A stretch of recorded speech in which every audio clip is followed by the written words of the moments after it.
Mayad nga agahon. Coming to you live from Camellia, Aklan in Numancia, Aklan in the Philippines. I haven't been able to do the live stream because I caught a cold. I'm still kind of getting over the cold, but I think I'm on the end part of it. I don't have the fever anymore. I rested the last 2 days. All I've been doing is sleeping.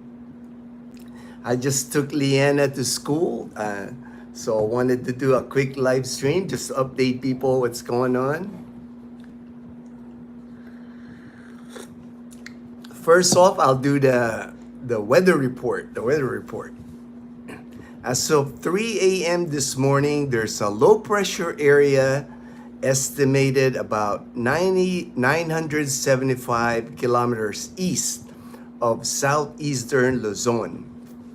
And also the southwest monsoon is still affecting Habagat, the monsoon, Habagat season. That's still affecting rain. That's why it's bringing rain to the Philippines. The low pressure area, that's going to be in like the Bicol region. Like I said before, that central Luzon and also eastern Visayas where Samar and Leyte are, that's always where all the like rain and all the typhoons, that's normally like the path.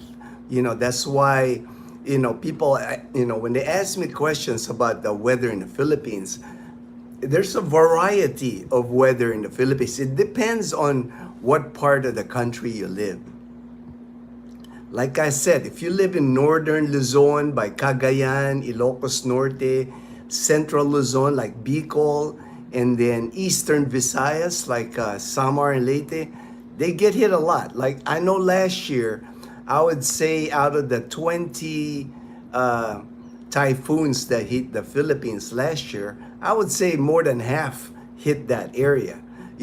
Western Visayas where we live, like Aklan province, here in Panay Island, we don't get hit by typhoons at all because by the time it crosses, like if it comes through like a eastern path, like eastern Visaya, by the time it goes to central Visayas, like Cebu, Dumaguete, Bohol, by the time it gets to us here in western Visayas, it's already weak. It's already not a typhoon anymore. And like today, it says cloudy skies with scattered rains and thunderstorms in Metro Manila, Cavite, Laguna, Batangas, Zambales, Bataan. So that's really like mostly in Luzon. Here in Western Visayas, we're not, it just says here, partly cloudy and some rain showers or thunderstorms. So like today when I dropped off Liena, no rain this morning here in Aklan province. All right, let's get started here with the comments. Charlie Latz, good morning to you. How's it going? I caught a cold. That's the thing. I caught a cold, but I think I'm on the way out with my cold. I think I just rested the last couple of days. I got that apartment, the Lacasa Espanola. I got the receipt here, and I booked that apartment for the couple in Arizona. They sent, my friend Joel sent me the money for the deposit. 10,000 pesos was the deposit, so about $180 was the deposit. So what's nice is that's part of the rent in January for them. So when they get here in January, they only have to pay another 10,000, so another $180. So $360 total for that apartment that I filmed, the Lacasa Espanola. No security deposit. That is like rare. I've never heard of an apartment here that didn't ask for a security deposit. So that's a plus, that no security deposit, because I always hear people saying, you never get your security deposit back. And that's not true because I've always gotten my security deposit back. I've had an apartment in Boracay. I've had an apartment in Calibo. I've had an apartment in Iloilo City. I've gotten my full amount of my security deposit every time because I just make sure when I moved into the apartment, I take pictures of the apartment, and when I move out, I take pictures again. I make sure, however I saw the apartment when I moved in, I leave it the same way. I clean it. I'm military, so I'm pretty good at cleaning stuff anyway. So I've always gotten my security deposit. And the other thing that's nice at La Casa Espanola, that is really, to me, that is what month to month means. Because they're basically, when they get here, I think they get here like the 4th of January. So they pay their half of the part of the January rent. So their apartment is good until February 4th. And if they want to continue, they just put 20,000 pesos, $360 on February to March 4th. So to me, that's what month to month. That's how I understand month to month. Because sometimes these renters here in the Philippines, when I try to tell them, the people that's looking for an apartment here, they want month to month. They don't really understand, because I had one confusion with one landlord, one person. I was trying to secure an apartment for the person, and I told, okay, month to month, right? The person's going to give you rent month to month, and person's going to willing to pay like a 1 month security deposit, and I thought everything was good. I thought, we had a good understanding. Then the person that I was trying to get the apartment for contacted the landlord, and the landlord wanted him to sign a 6-month lease. So to me, that's not month to month. When you sign a lease, that's not month to month. That's my understanding. But that's sometimes the confusion. That's why it's not easy. People think when they get here, trying to because it's a different thinking here, different culture. You're dealing with a Filipino, how Filipinos do things. So what you might think in the U.S. is the way it's supposed to be. When you get here, sometimes it doesn't jive. So it's good that when you have somebody guiding you. But this one to me is month to month, because no lease sign, no security deposit. You basically just pay 30 days in advance. You pay your rent for this month for 30 days. If you want to continue, you got to pay your month for the next month. To me, that is month to month. Good morning, Neen, Dan and Neen. Hello, Neen. Good morning. Just want to say hi. No worries. You're still awake. All right. Thank you. Have a good day. All right. Dazzle's still sleeping, of course. I will tell Dazzle you said hello, Neen. JBA Stopping the Motion said hi. Hello. Torment Tantalus said hi. All right. JB, all right, JB. Good morning, my good friend from Sydney, Australia. Good morning. Oi. Nana said, oi. All right, Jesus is king. All right. Angel, everything is gnarly. All right, hey, I haven't heard that word, gnarly, in a long time, man. I'm from Long Beach, and I went to school in Long Beach, so that was a common word back in the day, my Long Beach day, my surfing days in Long Beach. How much is rent? The rent for that 1-bedroom, fully furnished apartment is 20,000 pesos, or $360 a month. Hey, Brian. All right. I was just messaging. Thanks for joining the live, Brian. Brian's going to update me later on his, he said on his status on what's up, what's going to come up for him. All right. Good to see you on the live stream, Brian. And that's the thing I was going to say about, I'm willing to help people with their trying to secure an apartment, in Iloilo City, here in Boracay, in Calibo, in Numancia. But, I don't know it all as far as rental. And for me, the thing that always trips me is it's different dealing with landlord to landlord. I learned my lesson from that one apartment because, I was I was negotiating the price for the guy that was coming from Canada, and then I thought I got the price down month to month. I think it was like 15,000 pesos. Then all of a sudden, when I handed off, I thought it was all done. So I finally said, "All right, I'll give you the name." And then when the owner started talking to the guy from Canada, he wanted 30,000 because he says it's an Airbnb. So stuff like that happens, you know. That's why now I'm super careful now. You know, I'm like, I learned my lesson. Like anything else here, like I said, I'm always still learning here because of the way they do things here.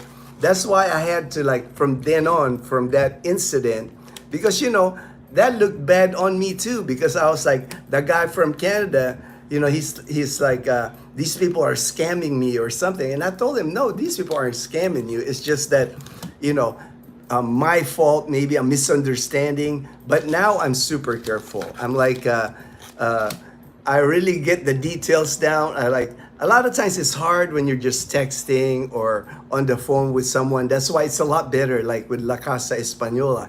I went to the place. I talked to the manager face to face. That way, I have a list of questions. That way, I know exactly what I'm getting. No confusion. Because sometimes with text messages, you know, there's confusion in that. You're thinking, okay, he understands. This is what I'm looking for. And then, you know, something happens. You know, something happens. Also, the guy that's from Long Beach, the guy from Long Beach, California, he had told me he wants the apartment here in Numancia. So I said, all right, you know, I'll contact the landlord, and I got it locked down, price and everything. So now when I message him, he's not replying back. You know, he's like, he said, you mean I have to put the down now? I'm thinking, to me, that was kind of like under, you know, again, maybe it's like miscommunication on my part, but the way I don't know how it works now. Maybe in the U.S., maybe it's different, but the way I understand when I was trying to rent an apartment in the U.S., you have to put a down in or a deposit in order to hold the apartment. I can't make the landlord. He wants to he's coming here September 4th, but he don't want to, I guess he don't want to send the money until he gets here. So I can't hold that landlord from now. We're only in July to September 4th. You know, there's people asking him, you know, looking at the apartment, wanting to rent the apartment. He can't hold that apartment for this guy coming on September 4th. That's the, you know, but I guess, you know, it is what it is. Like I said, I'm learning, you know. That's why even at one time, I actually, you know, didn't want to get involved with like rentals, you know, dealing with rentals. I only wanted to really help, you know. It's like when people, hey, can you help me? I'm getting there. But you know, I'm learning my lesson too, because there's people that are like, you know, you get it locked down, I spend time, and then all of a sudden they don't return your call. Like, I guess they found something else or they're not coming anymore, you know. It is what it is, I understand. All right, Expat. No worries. I think I can try to remove, I can try to remove him. I'll just remove him. No worries. There you go. I know how to remove now when people. Good AM. All right, Fortune. Good morning. Good morning, my good friend from Bacoor, Cavite.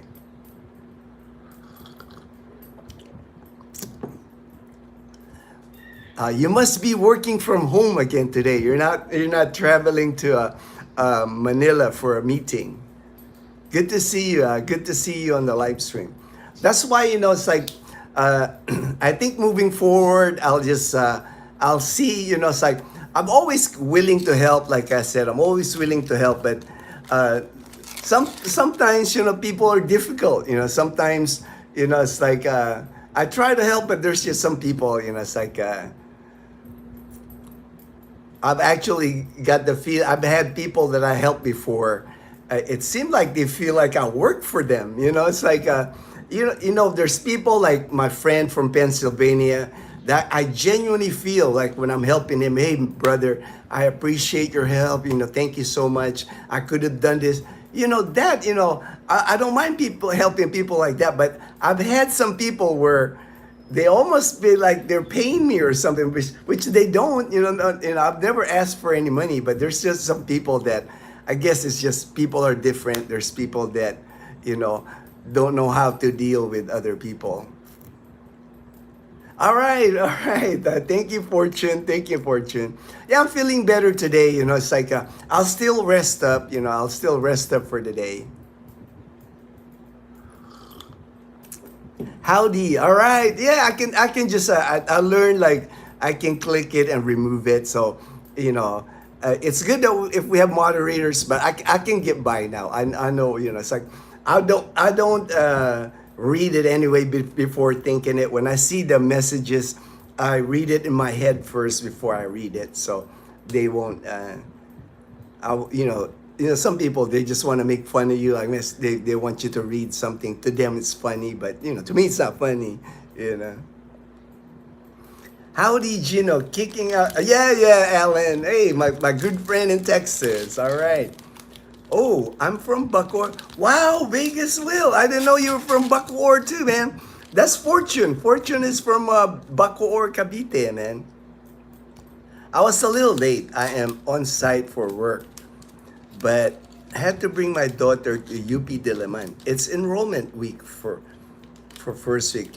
Oh wow, I didn't know they didn't start till August, because Leanna's been in school now for a few weeks now, since June actually. I didn't know that they didn't start school till August at UP.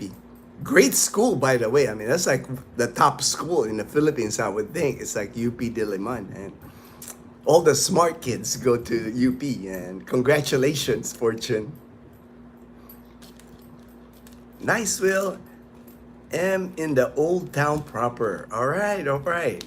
Left Bacoor 5 a.m. Got to UP Diliman.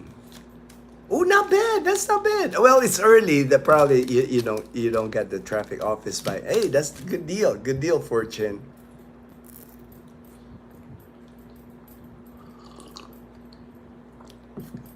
And then, but I do have a few more people that's gonna be like coming here soon. I know this August I'm supposed to meet a couple of people that's gonna be in Boracay, and then September. Besides the guy from California, there's another person that's I think he's debating whether to come September or October. And then my good friend Stevie, he'll be here in November. So people are still coming. It's like I communicate with them just to they're keeping me updated on when they're gonna get here. Just making sure I'm trying to steer him in the right my friend, he contacted me. He's from my old base. I used to be stationed in Misawa Air Base, Japan. So I had a video call with him 3 days ago, I think. I had a video call with him. He's retired Air Force also, and he's working in Japan now as a federal worker, but he's calling it quits. He's ready to retire from that job, retire fully. And he's looking at the Philippines to retire. And he's American. He's not no association with the Philippines, but he's just had through his life. He said he's had good Filipino friends, and from looking at videos on the Philippines, he just thought that it would be a good place for him. So he wants to try it. So I told him he's gonna be here in October. He said for a week just to check it out. And then February, he plans on staying for a month. But I told him that's the best thing to do. It's do what I call a recon. Come here, check the Philippines out. Because a lot of times, what you see in the video, you see places like Angeles City or Dumaguete or Iloilo, it's different when you're here. Because it's a different feel. It's better that you check it out for yourself so you can see, because some people, I didn't expect it to be like that. Or there's so many stray dogs or there's just things that you can't really picture until you're here. Especially like the people, you get a good vibe from people when you meet them. It's like when you're in an area like me, when I'm in Iloilo City, I just get a good vibe from people in Iloilo City because they're so polite. Everybody you deal with in Iloilo City, like the restaurant people or fast food or at the mall, man, I'm not afraid to ask them anything, like if I'm like looking for something, hey, ma'am, can you direct me to this? They're like so eager to help and so friendly. Good morning, Brother Ginno. Hey, good morning, Irvi Amoyen. Good morning, good morning. Panay is lucky on weather, but usually when a typhoon directly hits the island. Yes, I know that, Fortune. Like I know, like Eastern Visayas. You know what? It's during my years here in Western Visayas in Panay Island, they've had typhoons that hit like because it makes landfall in Eastern Visayas. When it makes it landfall in Eastern Visayas, like Samar or Leyte, they get hammered, lots of damage. Tacloban is like, when Yolanda hit, they were devastated. When Super Typhoon Yolanda hit, Tacloban was like, severely damaged. But like I said, because we're in Western Visayas, by the time it hits land in Eastern Visayas, then it crosses water a little bit, then it'll hit Central Visayas like Cebu. And there have been times where I've seen videos of Cebu where glass from the buildings would break and things like that, but not as severe, like you said, when it's a direct hit from a typhoon, it's a hurricane. When the eye of that hurricane makes landfall in an area, usually it's the strong winds that cause a lot of damage. Jake, how are you today? I'm doing good, Jake. Thank you for asking, Jake. Feeling better today. Past couple of days, I've been laid up. I've been just sleeping. I had a cold, but now I'm okay. Lucita, hey, my good friend in Maine. Hello. Good morning, Lucita.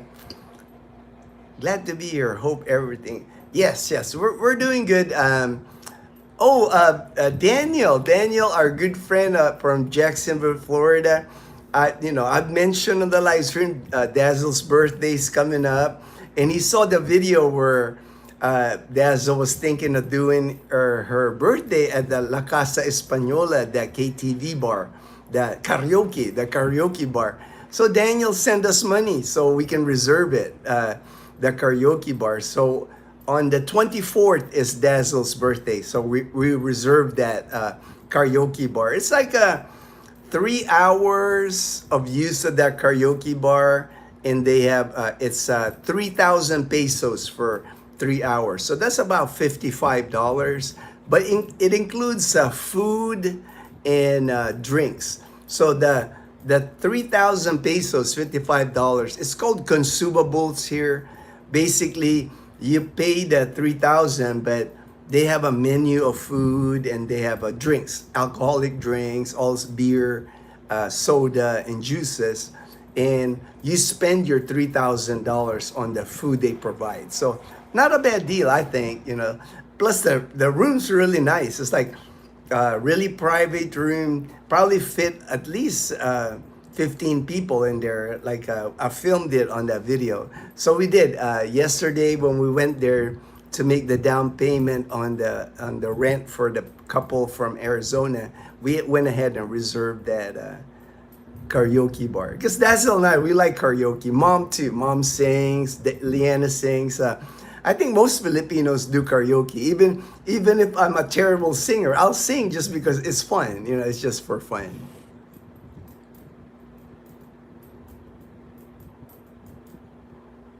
Are you flying? No, I'm not flying these days. I was in the Air Force, but I was medical personnel in the Air Force. I never flew in the Air Force because they trust you, Ginno.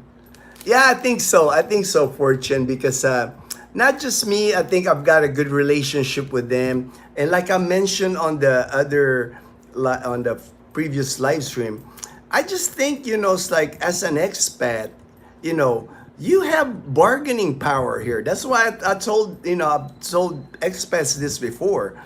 It's not like, some expats say that, they got that skin tax, they're getting charged more. There's truth to that. I'm not going to deny. It's like there's a foreigner price and there's a local price here.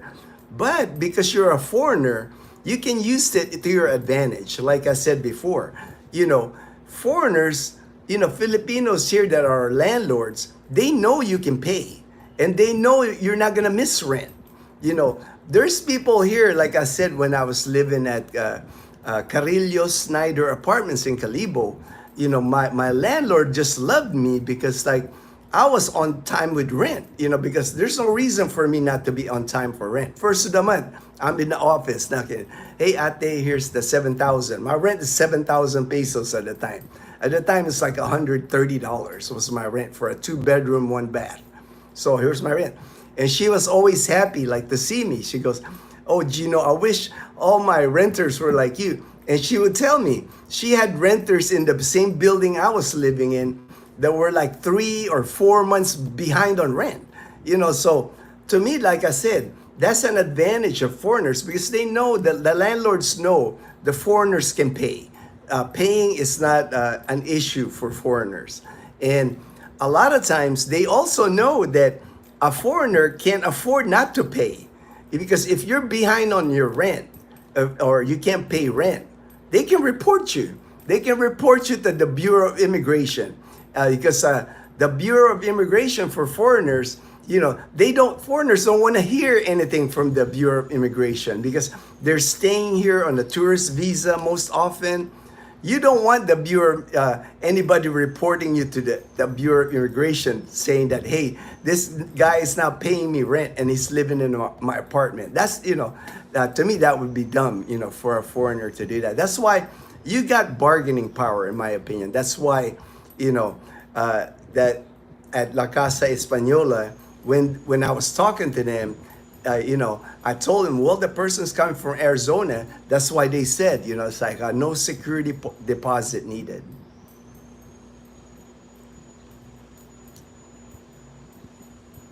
No, no, Ron, no. I wasn't.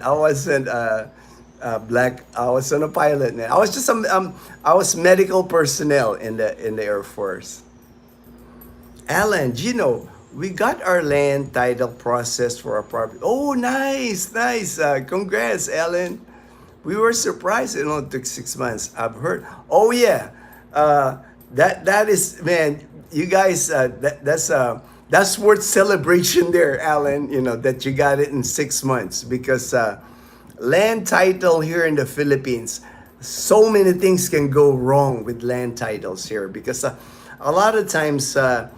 What happens is, like, let's say grandfather had the original title and grandfather had 4 or 5 kids and he passes away.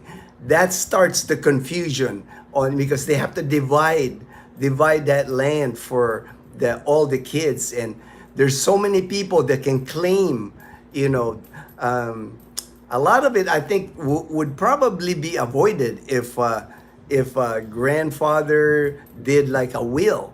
But that's not very popular here in the Philippines either. You don't see many people here having wills. So that starts the confusion on who owns the land, who has rights to the land, and any of the relatives can contest the land.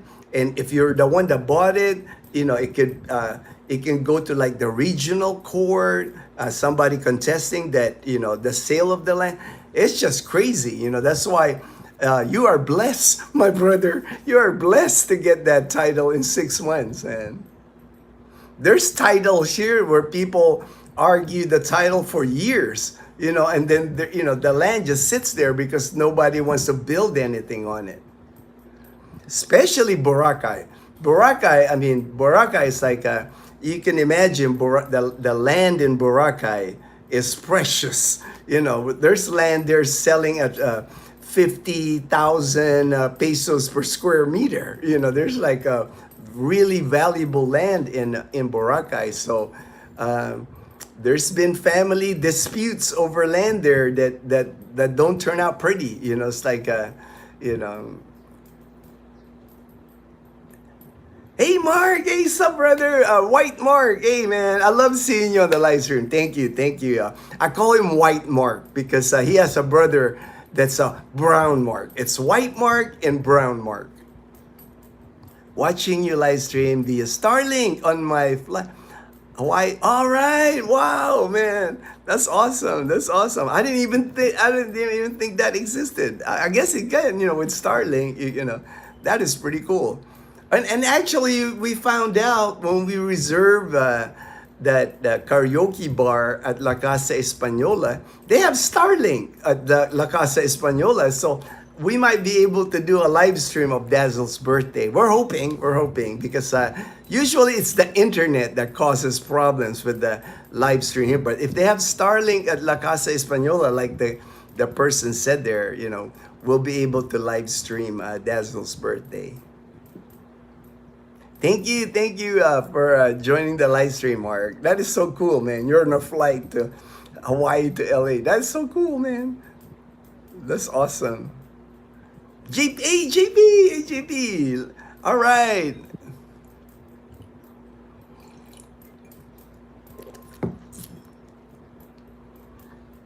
I know, JP, you're liking all the fishing videos, man. I know you're like an avid fisherman too, so.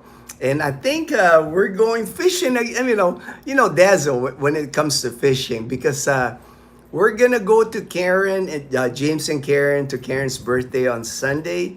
We're going with my friend David and his partner from Iloilo City. We're gonna go there together because David's not familiar with that area. He's not sure if he can find their home, but we've seen their house from the highway, so we know where it's at. And then while he's here, because David's been watching our videos, he said, man, we want to go fishing too. So probably like after on Sunday, the birthday party, maybe Monday or Tuesday, we'll go fishing. They're gonna go fishing again. Dazzle and Mom, they can go fishing every day, because they just love fishing. They can spend the whole day there and have fun. Got a lot of bangus and tilapia. That's good ula. Oh yeah, the tilapia don't last long because there's 4 of us eating, and even like 2 kilos of tilapia, man, when it's fried, and Dazzle, they make this soy sauce, red onions, sliced tomato, and then the soy sauce, and a little bit of that sili, that red spicy pepper, like tiny ones, but when you put it on the soy sauce, it's like spicy. That's the sauce they make for the fried tilapia. Man, I can eat a lot of that, when they make that. The bangus, I'm not a big fan of the bangus, because the bangus, what Mom does with the bangus, she'll cook it like paksiw. Paksiw is like, when you cook paksiw, it's kind of like there's vinegar on it. I'm not a fan of bangus anyway because of the bones. There's a lot of like bones on bangus, but they love it. I'm okay with the tilapia, but bangus, I'm careful, because when I'm picking through the meat of the bangus, there's just a lot of bones on it, and that scares me because I don't want the bones getting stuck on my throat. I have a hard time swallowing as it is anyway, because of my treatments before. It affected my my swallowing. For me, it's difficult. I have to like really slice a lot of like when I eat meat, I have to be careful, really chewing it small pieces, because it can get stuck on my throat easily, so I have to be careful anyway. So last thing I need is like a fish bone stuck on my throat. But like I said, 2 kilos they caught, like I think 2 kilos of the tilapia and then 0.7 of the bangus, because the bangus, Dazzle doesn't like keeping them if they're like small. She likes to keep the bigger bangus, but the smaller ones, they throw it back because I guess more meat, more meat on the bigger bangus. GP, I watched a recent video on Iloilo from another vlogger today. All right, all right. It was amazing to see how much different his impression was. He thought there weren't many places to eat. Oh, wow. Well, if he doesn't think there's many places to eat in Iloilo, then that's the most place I know in the whole Panay Island. There's more restaurants in Iloilo City than anywhere else in the whole Panay Island. I mean, we don't have that many restaurants, American style, Western food style, even here in Calibo. Even in Rojas City, you won't see it. Maybe Boracay is about the only place that would have Italian restaurants. We'll have Thai food. We'll have Indian food. Iloilo is city, man. It's got everything to me. It's like for American food, you're not gonna get more American food anywhere in Panay Island, the whole Panay Island.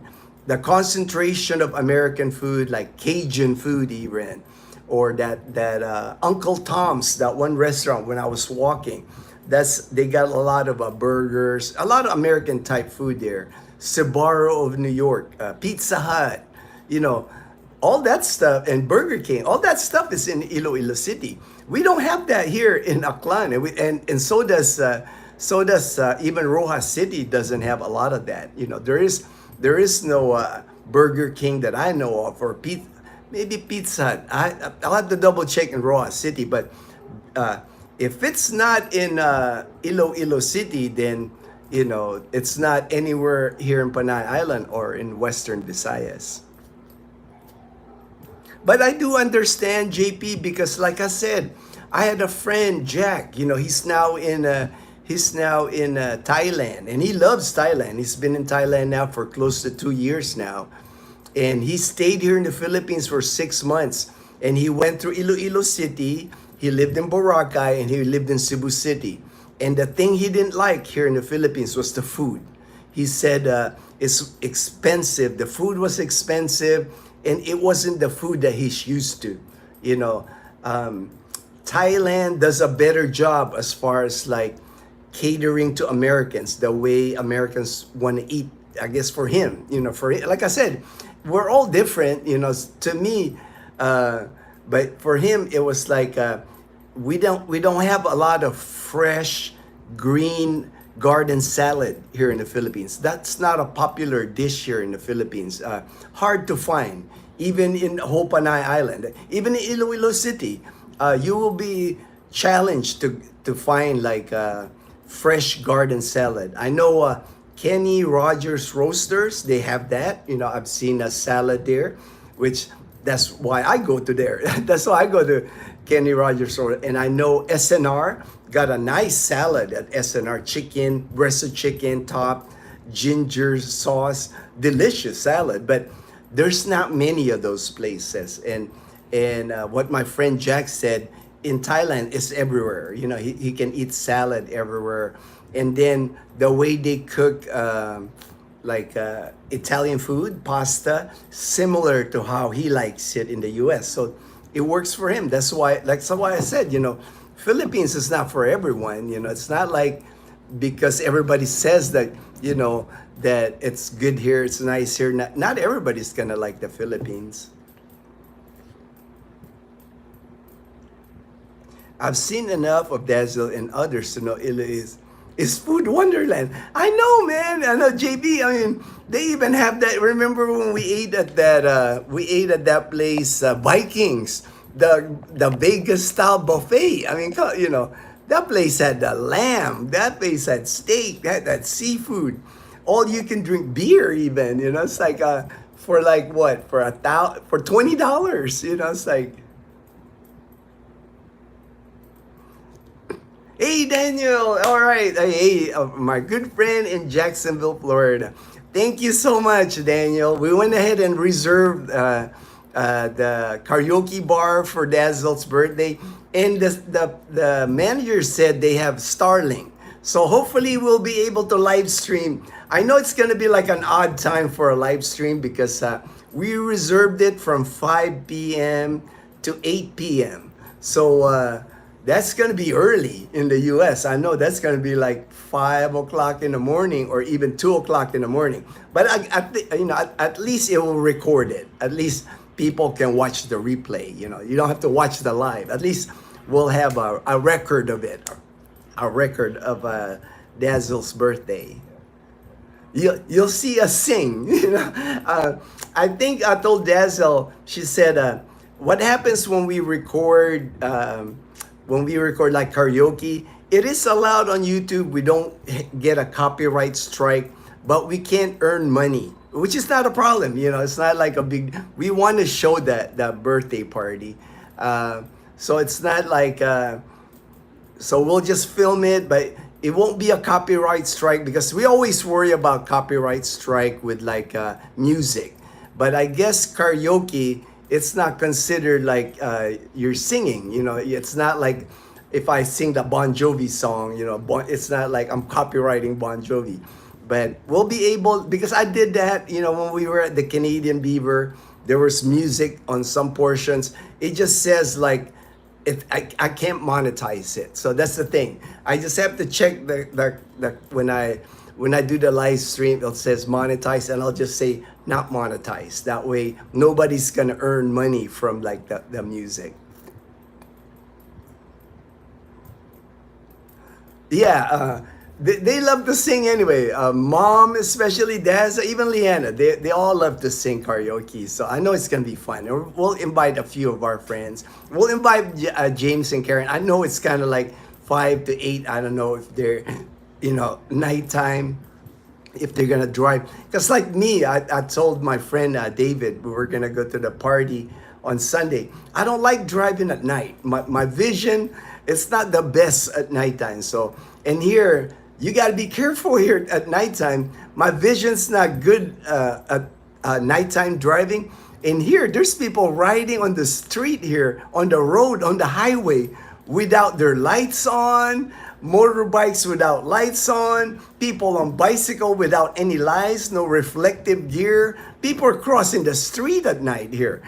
So it's a challenge to drive here at night. That's why I try to avoid driving at nighttime at all here. If I can avoid. Lacasa Espanola to our house is only like 3 miles, so it's not bad, and I'm familiar with the road. So if it's late, if it's 8 p.m., there's less traffic in Calibo at that time, and I know the road already. It's just that when I'm not familiar with the road, I don't feel safe driving at night here. There's many times here where, and I'm sure people that's been here to the Philippines, at nighttime, at daytime here, you can avoid, like, there could be construction area where all of a sudden there's a big hole on the ground. And then the warning sign it's not really visible. Sometimes it's like a piece of branch or something, whatever they put. But at least during the daytime, if you're driving slow, you're paying attention, you can see hazards on the road here in the daytime. At nighttime, man, it gets crazy here. It's like what happens a lot of times is this construction people, they do construction during the day and they're not done with the construction, so they just leave it. There's no like signs, like lights to warn you, hey, construction ahead. You could be driving at night and all of a sudden there's a big hole on the road. It's like that stuff happens in the province. I've even seen like how vehicles here, they have to have like when we renew our registration for the car, they actually check if you have a early warning device. Those triangle things that you put the reflector. So if you get like if your car broke down, you're supposed to put it far from your car. That way, it's a warning for somebody to say, hey, there's a broken down car that's gonna be coming up. Well, here, I have seen like semi trucks here just park on the side of the road and they don't have those warning devices. They'll like cut like branches of leaves or something, and they'll put the branches on the leaves on the road. And before, I didn't know what that meant. I was like, I'll be driving, and it's like, there's like a stack of leaves. Now I do know because I've been here now, so if I'm driving, I see leaves, oh, there must be something coming up. So I slow down. But again, at nighttime, they're not reflective. So it's a challenge. It's a challenge to drive here at nighttime. The dogs will cry and the chickens run away. That's what Dazzle said. Dazzle says when she sings karaoke, it'll start raining. That's a joke here in the Philippines. Like when you're people singing karaoke, watch out for the rain to come, because it's kind of like instead of a rain dance, it's a rain song. When people sing karaoke, it's going to start raining. Daniel, all right. That's what makes it fun, JB Manalang. Yeah, it does. That's what makes it fun. You don't have to, to me, that's the whole point of karaoke. It's not like, you don't have to like sound really good or be a singer, to sing karaoke is supposed to be fun. That's why I've always liked it. That's why.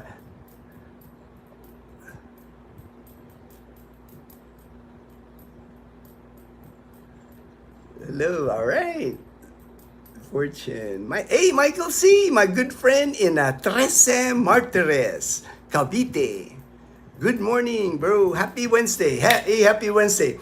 Good thing you said happy Wednesday because I wasn't sure what day it was today.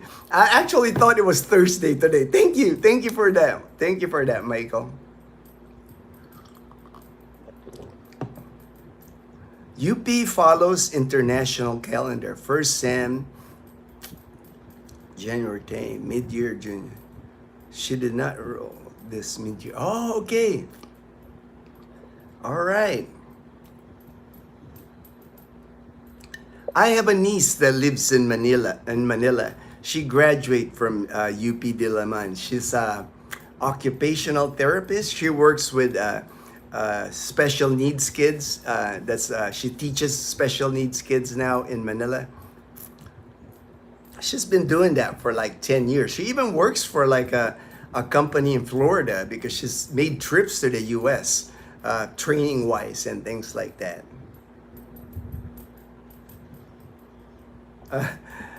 No, HD.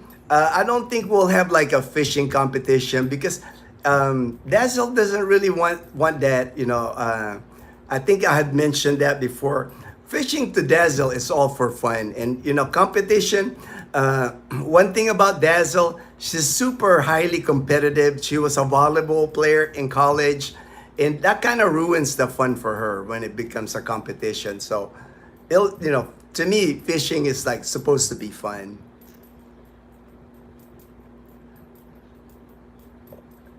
Because Dazzle is like super competitive. You don't want to be in competition with Dazzle. That's why I learned that a long time ago. We've been married close to 10 years now.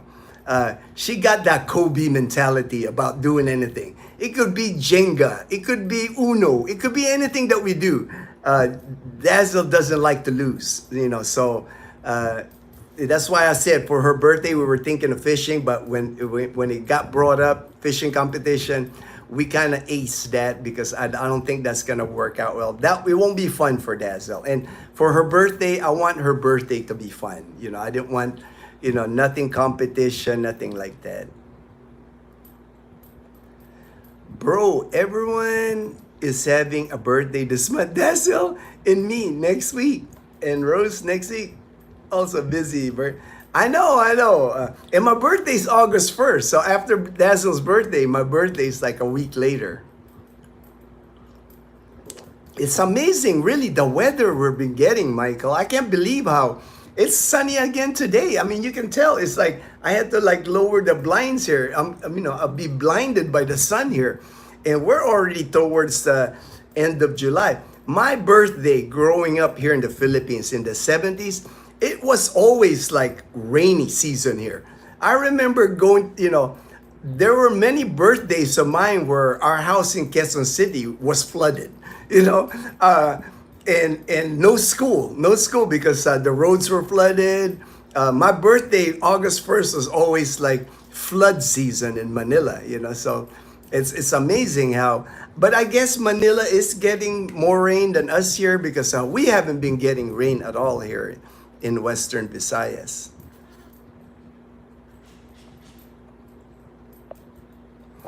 Fried tilapia is yum. I know. I'm not usually, you know, usually me, JB, I like fish and chips. I'm a fish and chips guy. I like my filet with deep fried, the beer batter with French fries. That's usually about the most fish I eat. But tilapia now, when it's fried, I can eat that. I can eat that with that soy sauce, with the sliced tomatoes and sliced red onions. I can eat that. I can eat that. My birthday, I know, Texas. That's right. Texas' birthday is Wednesday. I already greeted Tex fan. Howdy. Happy birthday to celebrants. I know everybody's like celebrating their birthdays. That's all right. That's all right. Everybody's in July. Happy birthday, Tex fan. How underinformed many expats are.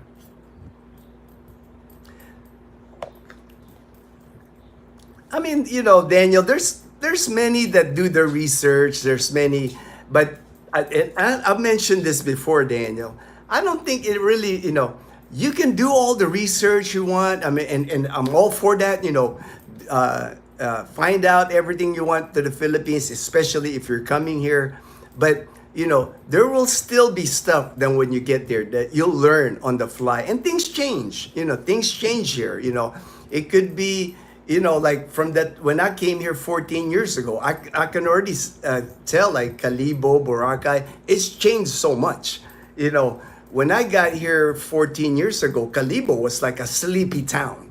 I mean, Calibo by 7 p.m. back in 2012 when I went to school at STI College Calibo, my classmates and I, we would be done with class. You know, I took IT and we would be done at 7. I'll be like, hey, let's, you know, it's still early. Let's go out.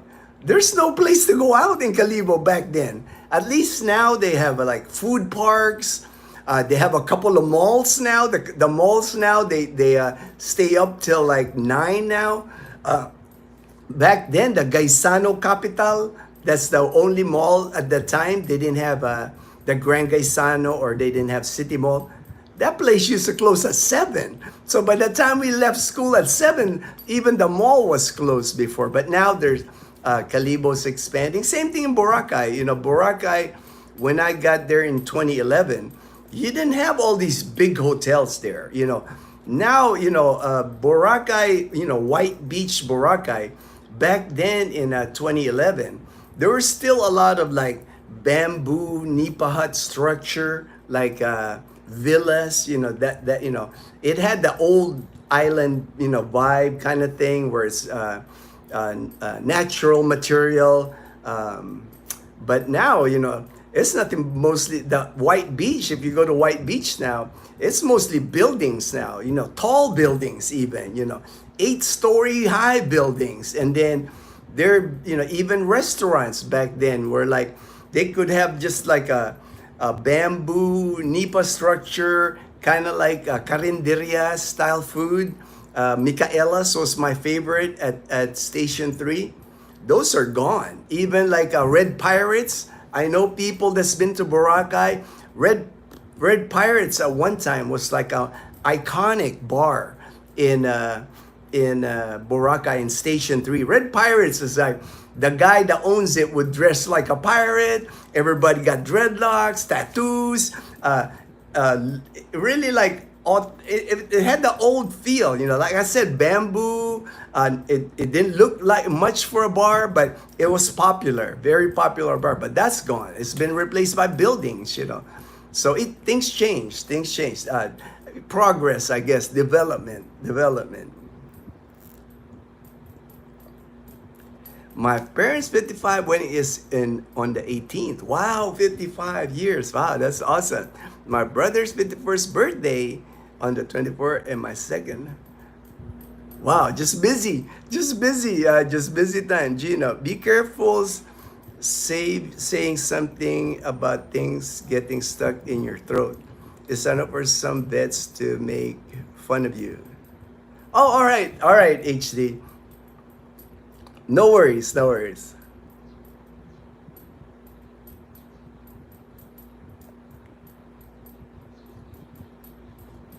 I don't get offended anyway. People make fun of me, HD. You know, it's not. You know, you're a military. You know, you're military. I'm military. You know how it is in the military. You know, there you got to be thick-skinned in the military. You know, it's like.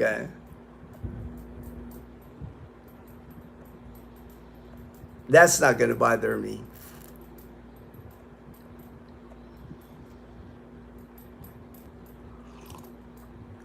Regards to the regulars, heard one guy crying how he didn't know the pH. It's a hot, humid, tropical. Yeah, yeah. Well, I always mention that, right, Daniel? I always mention how it doesn't matter if you lived in California, in Miami, Texas. You know, it's like I'm telling you, brother. When you come to the Philippines, it's a different kind of heat here. You know, I've traveled the world. I've traveled, lived in many areas of the world, and even now I'm sitting here. I got the fan blowing. I got a desk fan blowing, and I am sweating. You know, and this is what 8:27 in the morning. I'm sweating here. You know, I got the fan face because it's a different kind of heat. It's the humidity is what it is. It's like you get that 80%, 90% humidity. Maybe that blogger prefers Western food only. I was born in Iloilo City. Oh yeah, I mean, right, Fortune? I mean, Iloilo City. I've traveled the Philippines too again. One of the best cities when it comes to food.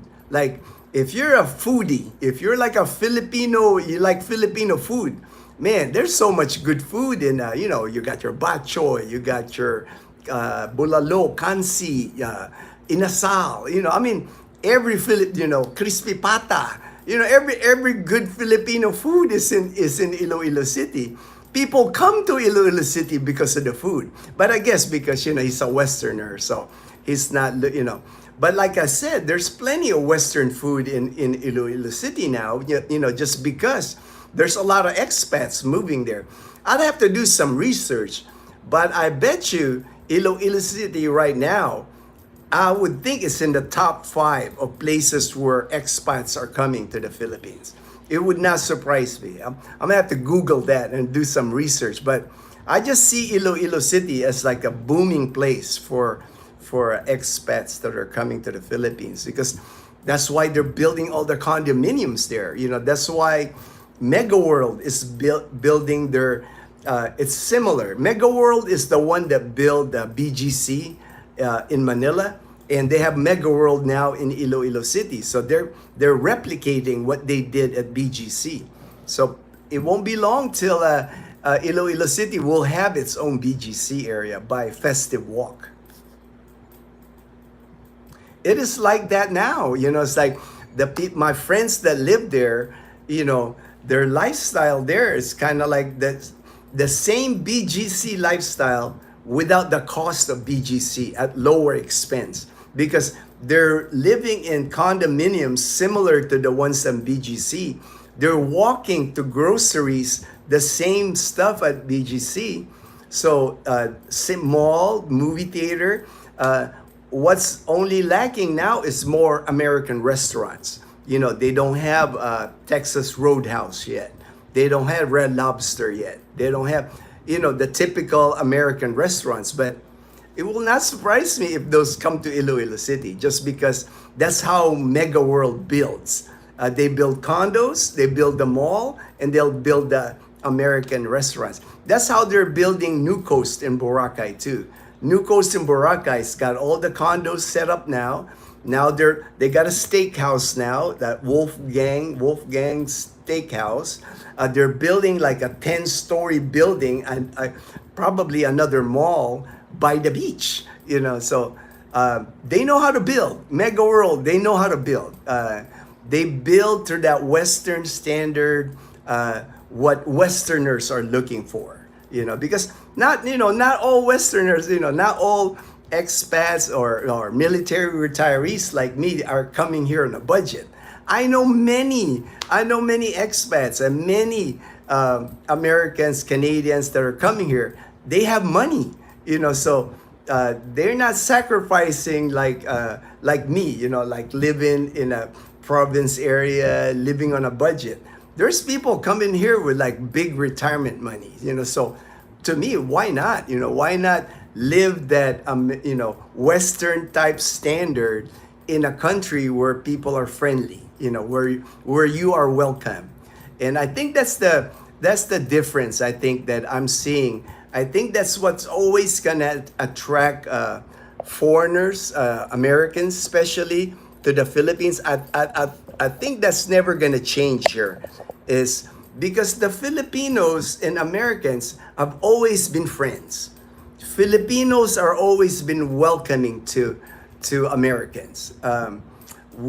Most Filipinos, if I talk to my neighbor, most has high regards towards Americans. It's still a lot of Filipinos that I know here. Their dream is to maybe one day step foot in America. It's still like their dream. People still look up to America. I know all the stuff that's going on in America and all that, but Filipinos always look up to America and the American way of living. And that's not, I don't think that's gonna change. It's just the Filipinos here especially, we just think everything in America is better. Your cars are better, your homes are better, your food is better, everything. Filipinos, they value American stuff. It's like the minute you say, ooh, you have an American, you're afam. Afam is the word they use here. Afam is like the slang for Americans that are coming here. Not just Americans, but foreigners coming here, the afam. When, you met an afam, they're like, they get a big smile. Or oh, he's coming to visit. He's got imported. I mean, anything. We're talking chocolates. We're talking biscuits. Anything you bring here that comes from America, they like, Filipinos are like, they value it more than the local. Even little kids here, even Leanna, I can tell you, even Leanna, she'll like, when somebody, when a viewer of ours, we met them in person and they give Leanna like chocolates, her eyes light up because the chocolate imported. Oh, kuya, this is imported. It come from the US. The local chocolates, Leanna be like, oh, okay, thank you. But like when it's like the US import, like Kit Kat or she got See's candy. She got See's candy one time. Her eyes light up. It's just the thing. It's like Filipinos always value American stuff and always have high regard for even the military here. When we have like Balikatan exercises, I was in the military. When I was stationed at Clark, I worked with Philippine Air Force people. We had Philippine Air Force people working in the hospital. They always look at us like, oh wow, kuya, you're in the United States Air Force. How did you do that? That's amazing. They just respect you more. They have high regard for Americans here, and I think what I'm seeing. I've seen videos now how it is in Mexico. Like they're even like I saw signs that said "Gringo, go home," kind of thing. I'm like, you won't see that here in the Philippines. You'll never see that, like Americans go home from here. I've never seen that the whole time I'm here. I think that's why Americans continue to come to the Philippines because they just feel welcome here.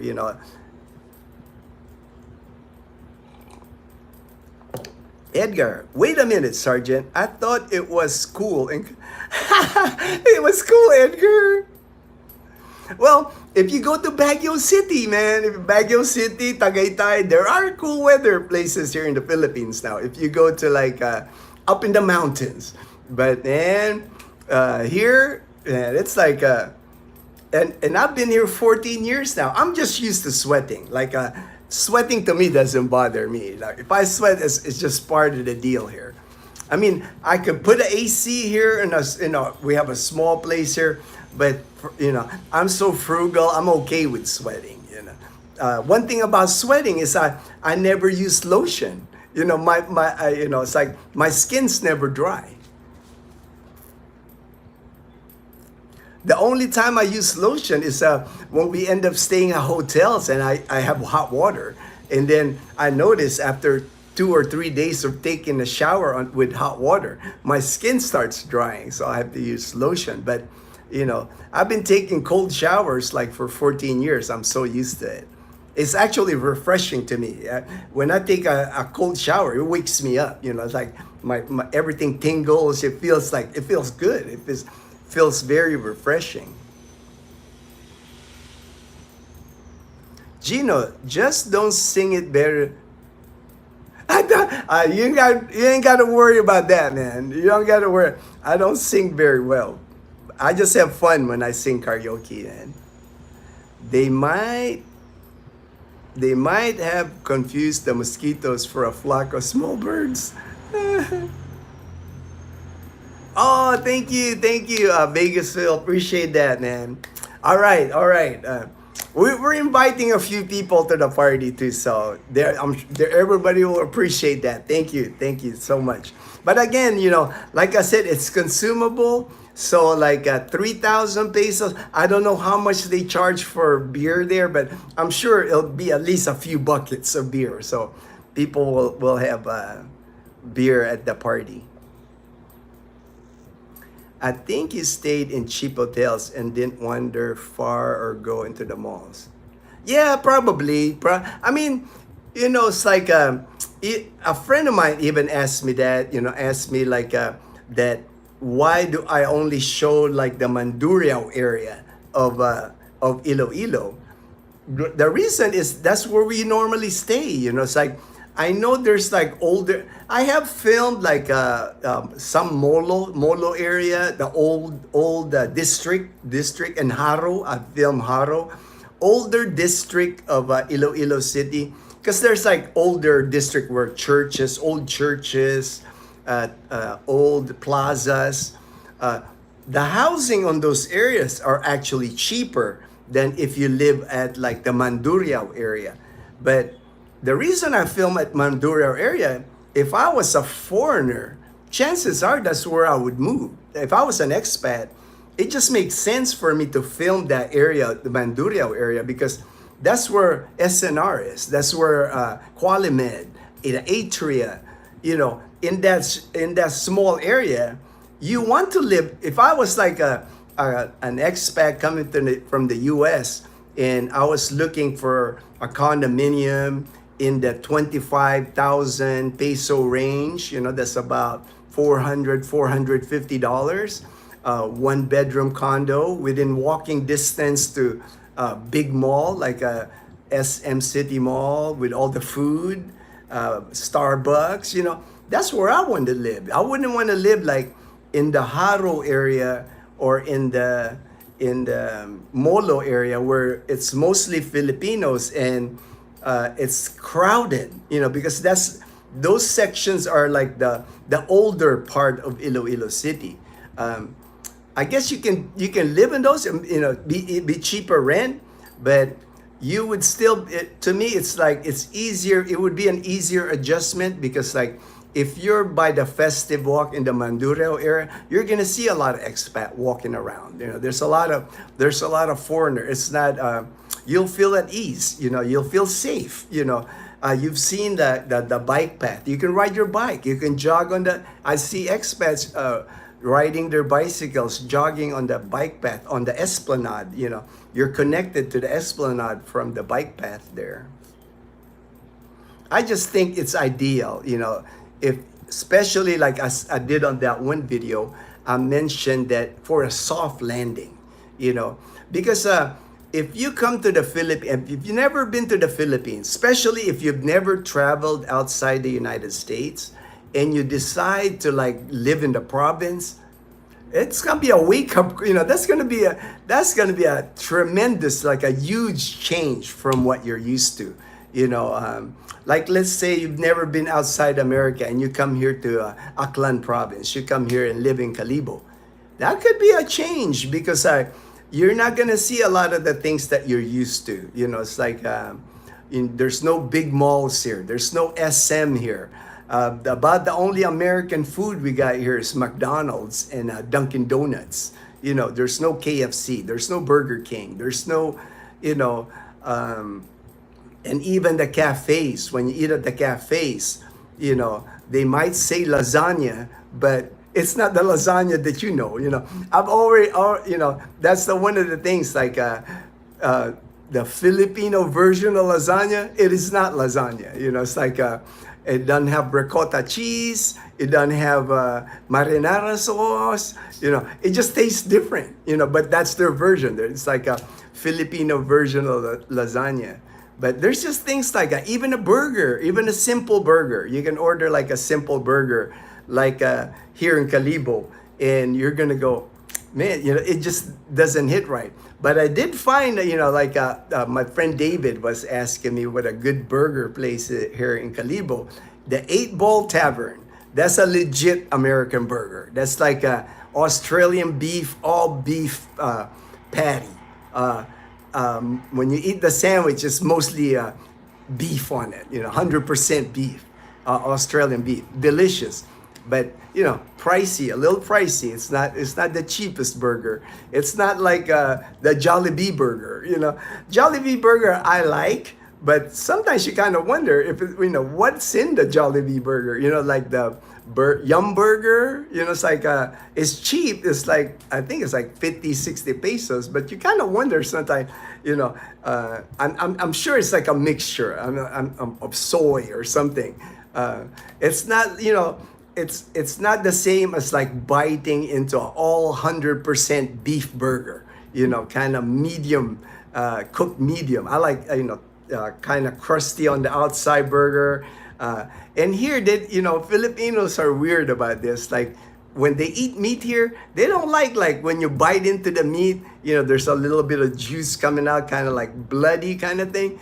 I know Filipinos don't like that. Filipinos like their meat like well done. You know, they're not all now. I'm not saying all, but most Filipinos that I know, you know, Dazzle's one of them. She won't eat meat that's got like, if there's blood coming out of that meat, you know, to her, that's like, she's not gonna want that. She wants like well done. All right, HD. I'm worried the mosquito going love the taste of my blood. You know what? You know, Edgar, there are people like I have expat friends here that says they don't understand it why for some reason they get bit, but they do have, you know, like the repellent here. What's that? Citronella. Citronella works good. I've had that, but we don't have a problem with mosquito because our house here is screened.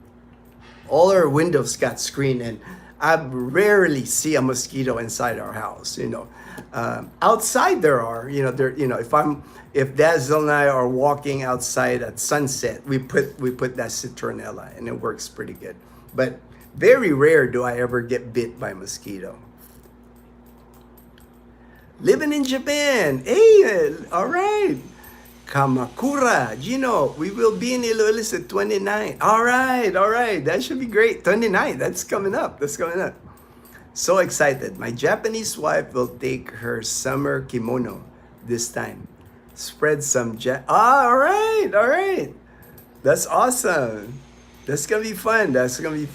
Iloilo City is awesome. You're gonna love it, you know. Plenty of places to walk, explore the city. Make sure you hit the Esplanade. Esplanade's like really cool to walk, especially at sunset. Sunrise and sunset, that's the time I recommend like walking, like Esplanade, walking around because during the day. I mean, you can walk during the day, but bring an umbrella because it's either gonna rain or it's gonna be too hot. The sun will be too strong. But sunset is perfect. Like by the diversion road, by that bridge. I forgot the name of the bridge. JP told me the name of the bridge, but by if you follow the diversion road coming from SM City Mall, from SM City Mall, you can just walk from SM City Mall all the way to that bridge.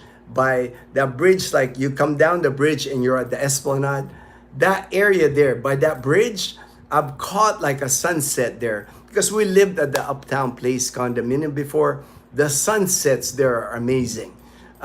Just spectacular color, and you catch the water, you know, by the Iloilo River. Nice place to go walk at sunset. I think you will enjoy that, especially if you catch a nice sunset. And then now they have this thing called Sunset Boulevard. I haven't been in it. Next trip, I will film Sunset Boulevard.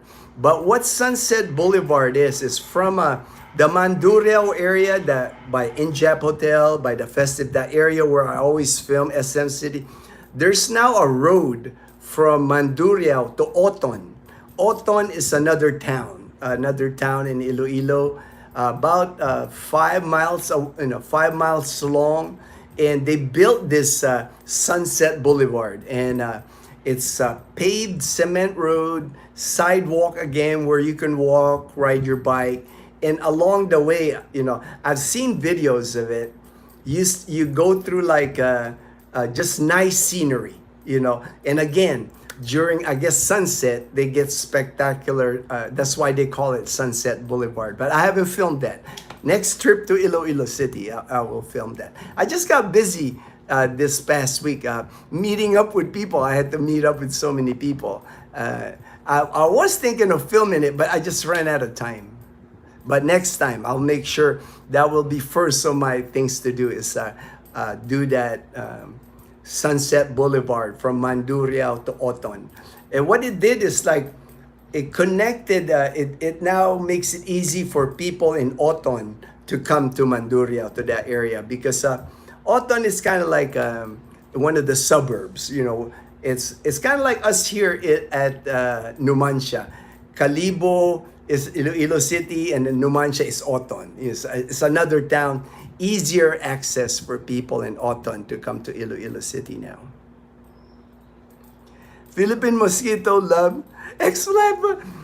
That's what I hear, JB. My friend actually told me that. Man, the mosquitoes here in the Philippines love my blood because he always get bit. But like I said, bring some, you know, like mosquito repellent. Citronella works pretty good for us. We buy the citronella. It smells better, I think. They do have the off mosquito, but off doesn't smell good to me, man. I like citronella because at least when you put it on you, it smells good on you. It smells good.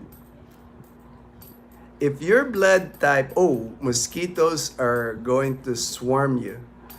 Oh, I didn't know that, man. I'm glad I'm not type O, man.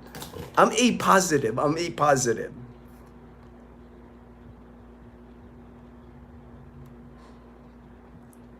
Hey, Rev Fred. Hey, brother. God bless, my brother.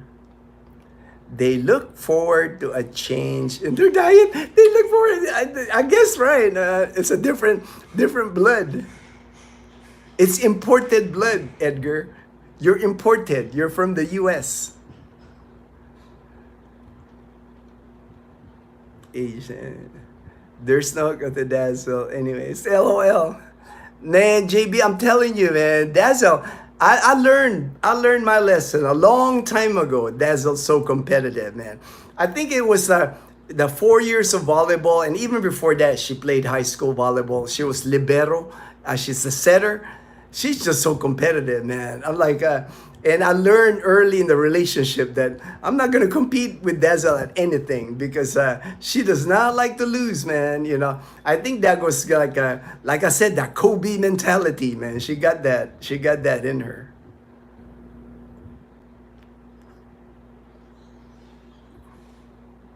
I remember one time in college, she had to play a championship game, and that morning she had a fever. She had a fever. I told Dazzle, I was like, babe, you're gonna be okay. You know, this was like senior year, our senior year of college, and but she's the team captain. She said, I'm gonna play. She said, I'm gonna play. Man, she played, but during one of the breaks, she was like throwing up on the side, and I was like, oh man, But she would not like not play. That wasn't in Dazzle's vocabulary. It was like she was gonna play if she could. She had a fever. She was throwing up, but she was still gonna play because it's a championship game. I guess I'll call it the Dazzle flu game. It's kind of like Michael Jordan and the flu game. I'm just glad she doesn't play anything competitive now, because at one time they were trying to recruit her because they found out that she's a good volleyball player. And then the kids here, we used to play with the kids here, and Dazzle would train the kids in our neighborhood in volleyball. But in our town of Numancia, where the covered court, they have volleyball tournaments there, and they were recruiting Dazzle to play volleyball with them. And I didn't say nothing, but I was hoping Dazzle wouldn't join because I know how intense she gets with volleyball, and I'm glad she didn't. She decided not to join them.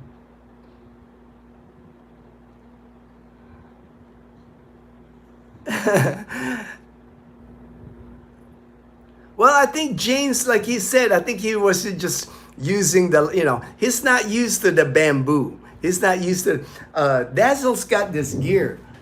We got this gear from the subscriber in Montana. She's got this telescopic rod. She's got all this gear, the reel here. She got all the reel stuff. But Dazzle likes the old school, man. She has a hard time using all this gear, to catch fish. She likes just using the bamboo. It's like the bamboo pole with the line and the hook, all that reeling, all that doing all that. She said, man, I'm going back to how I catch it. I told her, yeah, it's like catch the fish with whatever the way the way you've always fish. Why change now if you've caught many fish?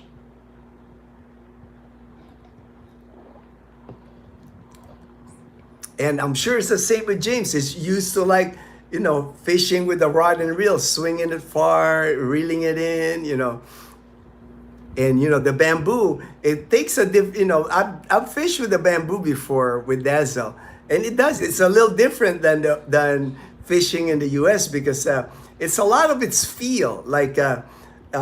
When I tried it, I was like, oh, okay, you can kind of feel the fish bite, but a lot of times my problem is I would lift it too quick and it wouldn't hook it.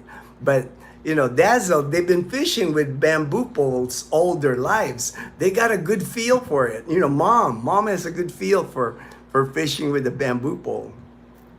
I can't tell when I was fishing with a pole. I couldn't tell. It's like, is the fish biting or it's like, then I would just pull it. Oh, it wasn't biting it. JP, I love to fillet fish, except for the small ones.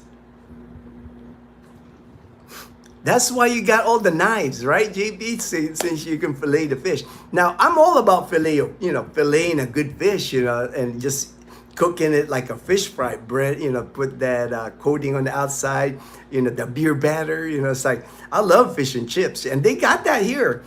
Fish and chips is actually pretty popular anywhere you go here in our province anyway. There's even Filipino restaurants now will have on their menu their own version of fish and chips. But the best ones, of course, are in Boracay Island because they know how to cook it, how it's made in abroad, how it's made in the U.S.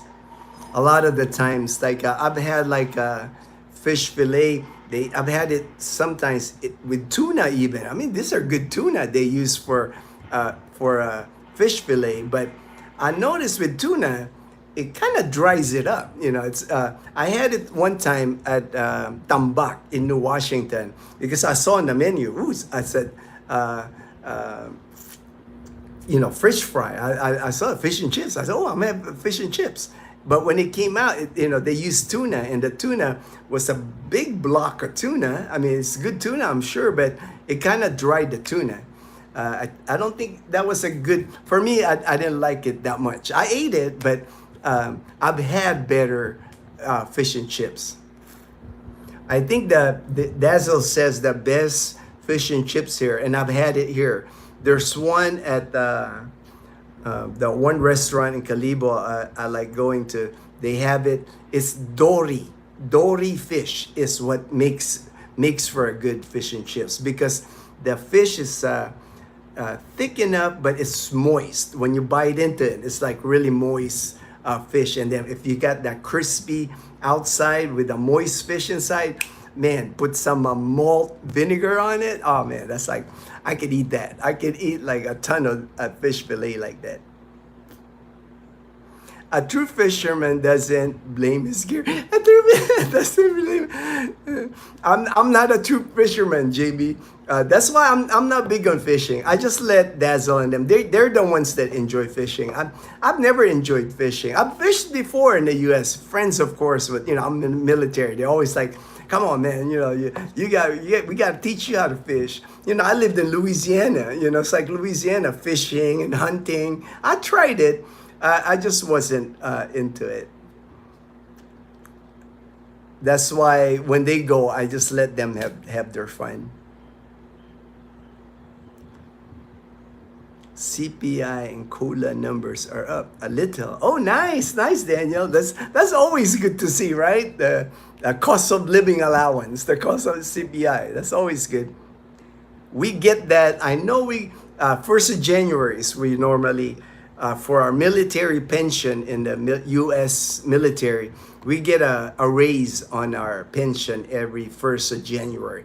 Usually like the CPI COLA, they figure that out October. Usually by October, they announce it, how much we're gonna get. And that's really helpful, especially here in the Philippines. You know, when you're in a military pension, it's helpful because it you know, the cost of living, the inflation doesn't kill your pension. You know, if anything, my pension has grown in value here in the Philippines. Do you the ikejime method after you catch the fish? Ooh, that must be like a fancy filleting method. What fish do you catch and cook, JP? Good morning from New York. Fresh aloha.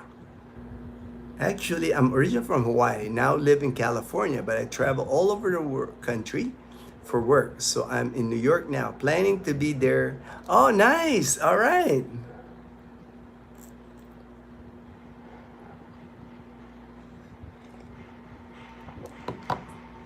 Fresh aloha.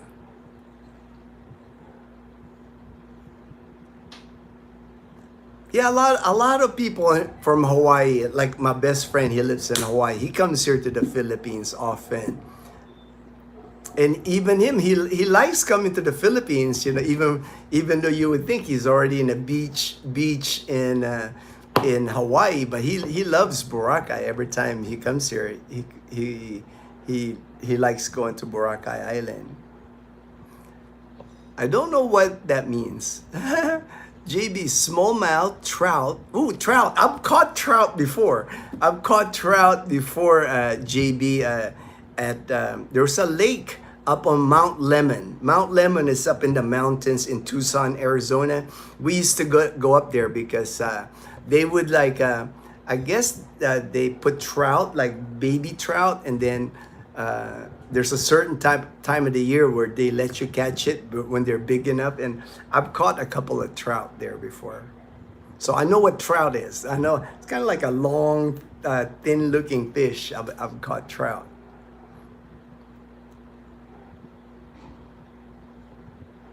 Haven't been able to keep sturgeon in years.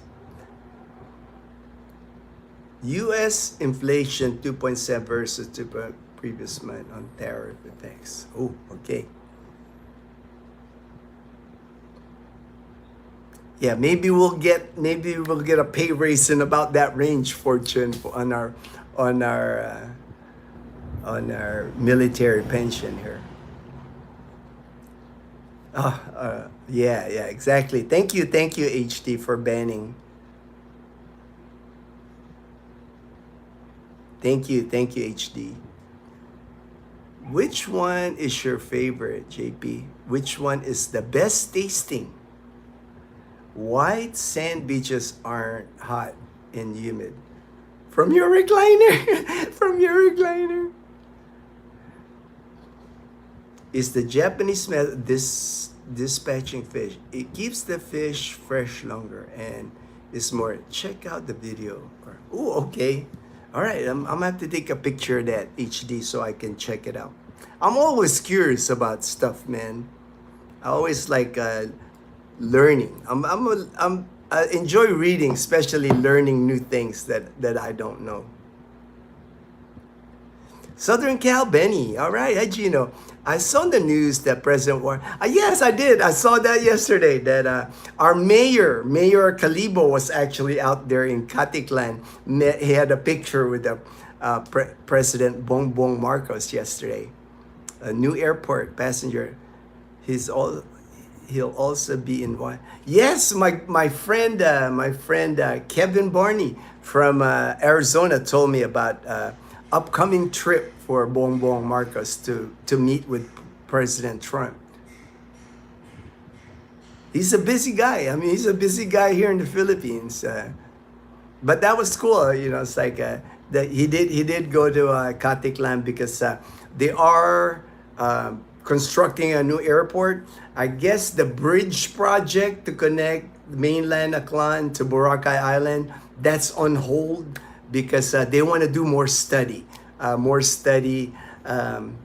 was enough people protesting it, saying no to the bridge, that they decided not to rush it, but concentrate on building the airport.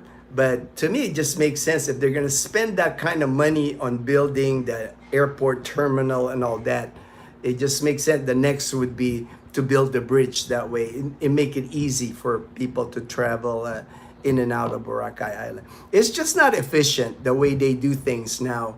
I mean, they're bringing in about 8,000 people to Boracay Island every day. 8,000 tourists.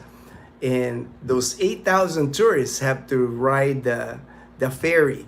The ferries that they use, those boats, there's about 50 seats on the boats.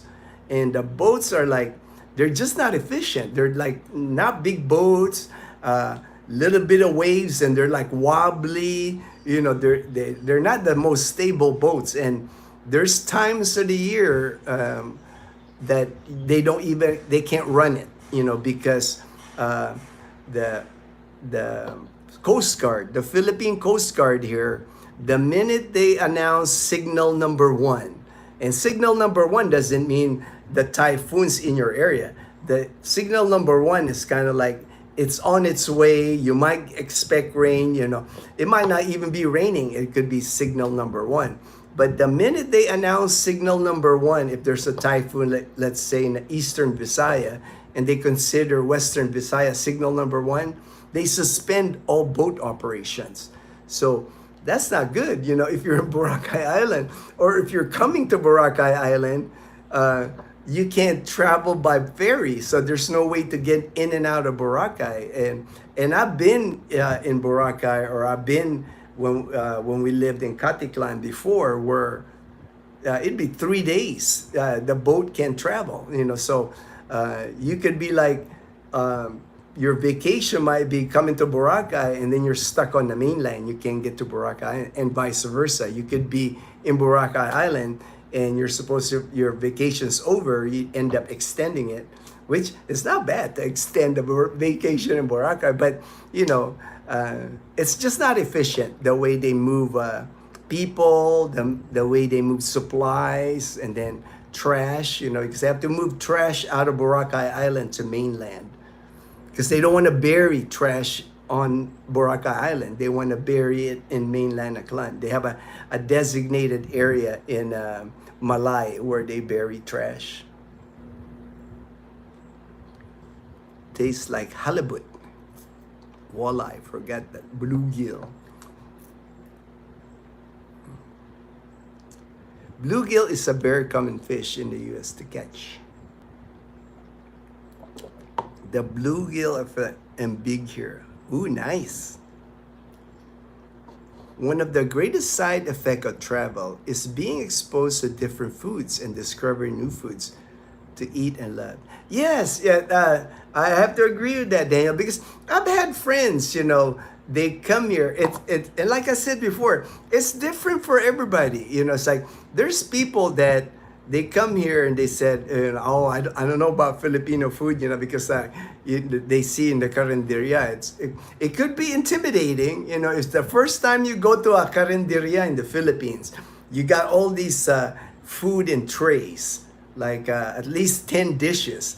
And when you look, it's like, I'm sure for a foreigner, it's it's things that you've never seen before. But unless you try it, I'm amazed sometimes how different people that I've met, foreigners that I've met, there's certain food that they, I really like. One thing I hear common is like they really like mongo. Mongo here in the Philippines is like it's like a Friday dish. It's cooked on Friday, and usually mongo, it's a vegetable dish. Mongo is a vegetable dish. Usually, you eat it with fried fish, and then vegetable dish like a mongo. That's like perfect on a Friday. That's a Friday lunch meal here. Mongo is like little beans. It looks like little beans, green beans. They soak it in water to like make it puff up, make it softer before they cook it. But they always cook it like they saute it in red onions, tomatoes. Sometimes they'll add baby shrimp on it, little slices of pork just to add flavor. And then sometimes they'll cook it like in coconut milk. And then they'll put veggies in it. They'll put like leaves, like sili. Sili is like the pepper leaves, or they'll put kangkong, water spinach, different varieties of mongo, but it's basically mongo and vegetable mix, and it's a side dish to like rice and then fried fish. But a lot of Filipinos eat that on Friday, and I'm like surprised sometimes how many foreigners that I've met here, and they say, "Oh, I really like that mongo." I'm like, "What mongo? You're eating mongo?" It's like it surprises me how there's certain dishes. Like my friend Frederick, one of his favorite dishes here, they make this ampalaya. Ampalaya is bitter melon. Sometimes when you bite into ampalaya, that's why it's called bitter. It tastes like a little bitter taste to it. But Frederick, he's from Miami, it's like he's never had bitter melon before. That is his favorite breakfast now. He eats like the bitter melon. It's like sliced bitter melon, scrambled eggs with red onions and tomato. I guess it's kind of like a bitter melon omelet or a bitter melon scrambled eggs. And that's like his favorite now. He says he can put that on bread. He can eat it with rice. He eats it almost every day. That's how much he likes it. So it's like Daniel was saying, until you try it, it's like, you'll surprise you what things you will like here, from what I've seen, from foreigner friends of mine that come here. The easy ones, of course, is like lechon. It's like it's rare for me to find anybody that doesn't like lechon. Lechon is like the roast pig, especially like the skin of the pig, and then the rib section of the pig, like kind of like the belly, and like it's like eating bacon. But most people like lechon. And then lumpia. A lot of people like lumpia because lumpia is that Filipino egg roll. Filipino egg roll. Living Japan. Iloilo City Megworld is opening Wolfgang. Oh, all right, another Wolfgang. I didn't know. They were gonna. They just opened a Wolfgang in Boracay. I would say about 8 months ago. About 8 months ago.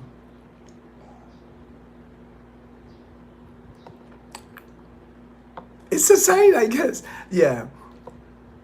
I have not eaten. at that Wolfgang. You know, that Dazzle hasn't even have never eaten steak before, so it's not you know one. And I haven't eaten steak now since 2016 was the last time I ate steak with my friend from Hawaii in Boracay. But steak's not a big deal to me anymore.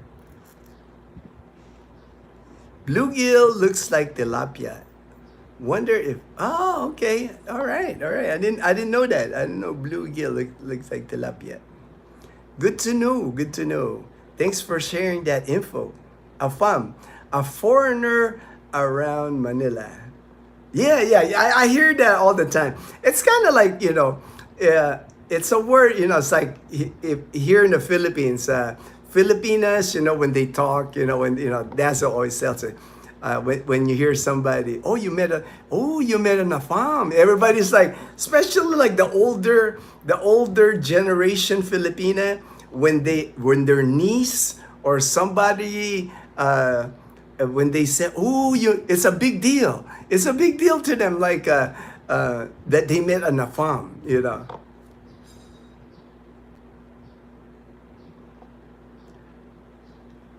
The lapmam is much fishier because it eats the string algae.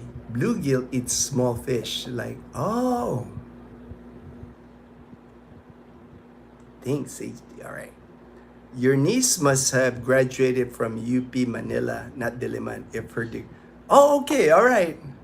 Is the health okay. Thank you, Fortune. I thought this is the same one. I thought there was only one UP. So there's UP Manila and UP Diliman. All right. But that's what she graduated. She had her degree is in occupational therapy, and now she works with special needs kids. And she works for a foreign company from Florida because she gets her training. You know, she's been to the U.S. a couple of times for training. Things are better in USA. Not very true anymore. You know, to me, Daniel, to me, it's like I know there's things going on in the U.S., but you know, here in the Philippines, I know the way Filipinos view the U.S., they still think the U.S. is the best country.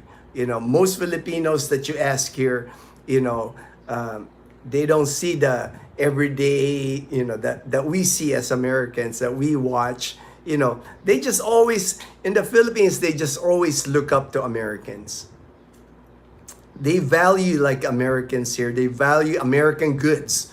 I mean, American goods here in the Philippines will always be treated as better.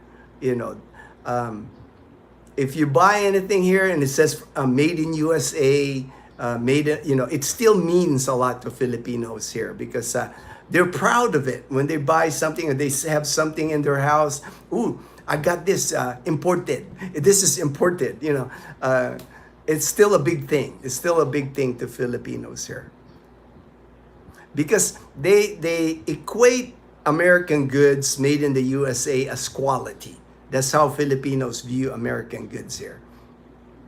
You know, of course they buy made in China like everybody else because China is so cheap at everything. So they'll buy made in China here, but they just value more when you have that made in the USA or food that's like chocolates, like Hershey's chocolates, like cereal from the US. They just like they have more value to it than things made in China. People here in the Philippines, we don't trust made in China stuff anymore. You know, it's like I know I don't. I know many people here don't. It's just a lot of people end up buying made in China here because it's cheap. But I'm scared to buy anything made in China here in the Philippines because there's a lot of fake stuff in China. There's a lot of, it makes the news here in the Philippines how they fake rice. How do you fake rice? I'm like trying to figure that out. How do you come up with fake rice? Or they will fake medicine. Now, I mean, who's the crazy person that would fake? I mean, you have to be some kind of evil person to fake medicine, to give somebody like a fake antibiotic that won't work. That's terrible. You know, that's just, to me, it's like, you know, that's just horrible, you know, what things come out of China. What's interesting about tilapia is that they are mouth brooders. They keep their young in their mouth. Ooh, wow, I didn't know that. That's really cool. That's pretty cool. They protect their babies. That's all right. Things in PH are very cool. The Filipino people are super. All right, Daniel. You will meet good people here, Daniel. I'll make sure that when you come here, I'll introduce you some people, some good people here that you want to hang out with. I sent a girl for that. Oh, thank you, JP. I appreciate that. All right, thank you, JP. Yeah, we're gonna invite a few of our expat friends. The guy living, of course, the guy living at Casa Espanola and his girlfriend. I'll invite the guy from Houston. Ruben, our friend from San Diego, Hawaii, San Diego, I'll invite him. My friend from Las Vegas. So there's a few expats that I'll invite. Hopefully they'll make it to the party.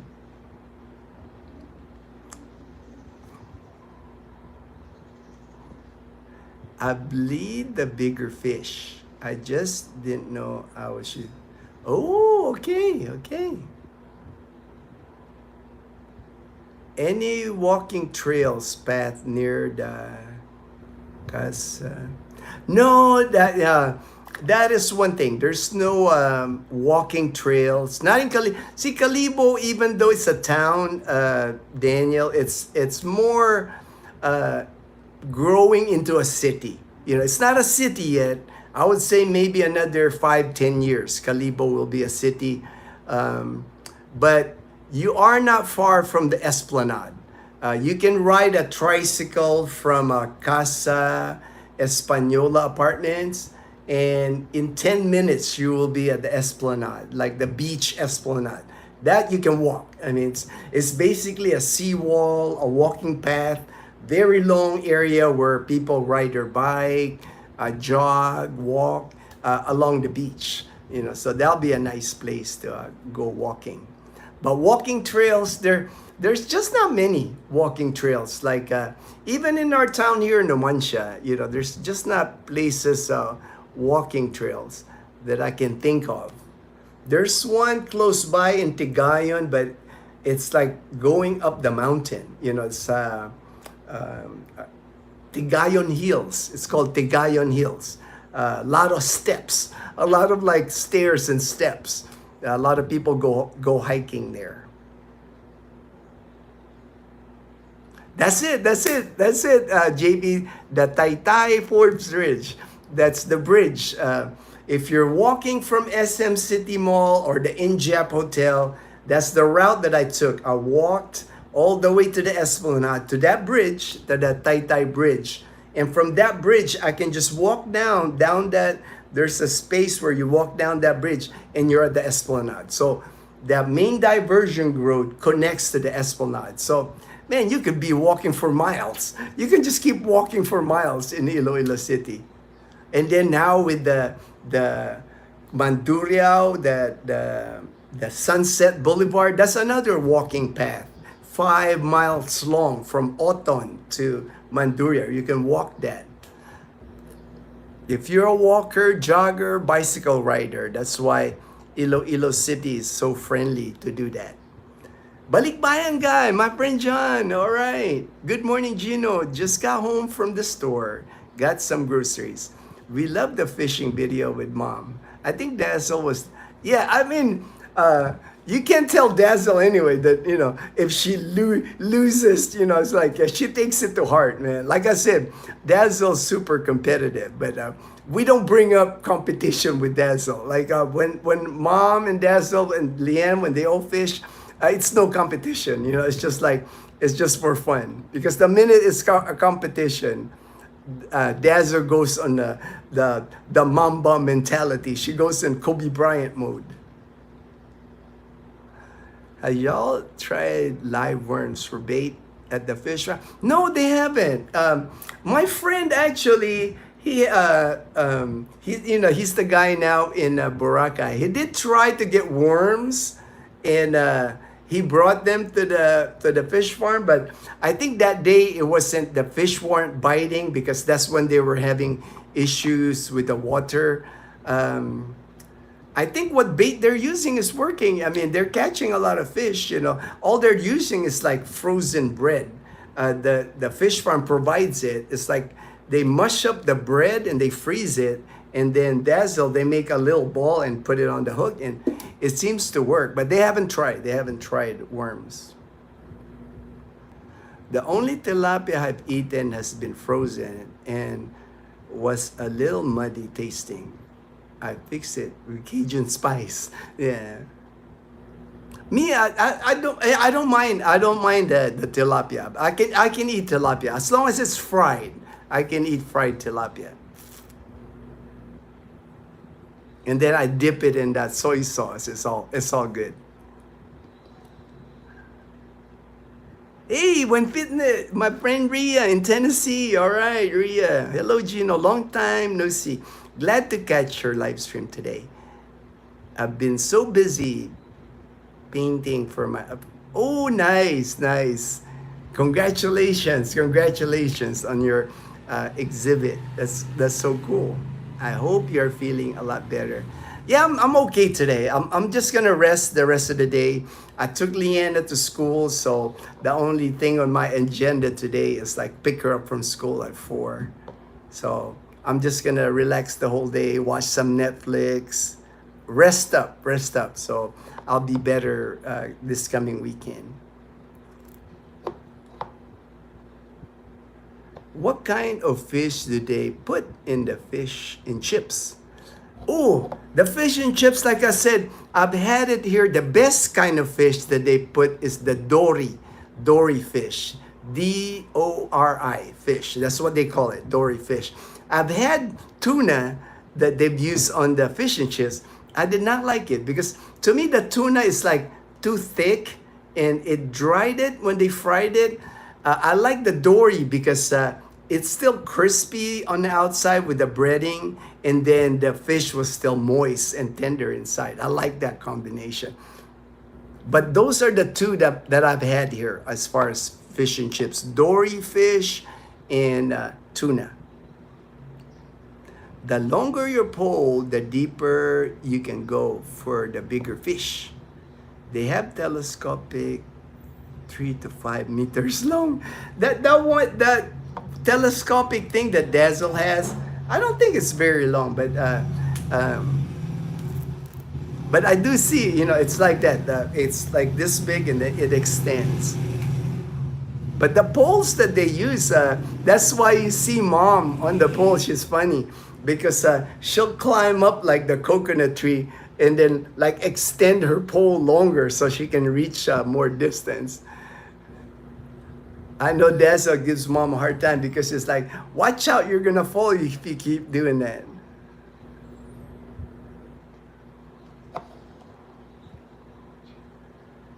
Dazzle might like casting better if she practices throwing just a weight without a hook until she gets more comfortable.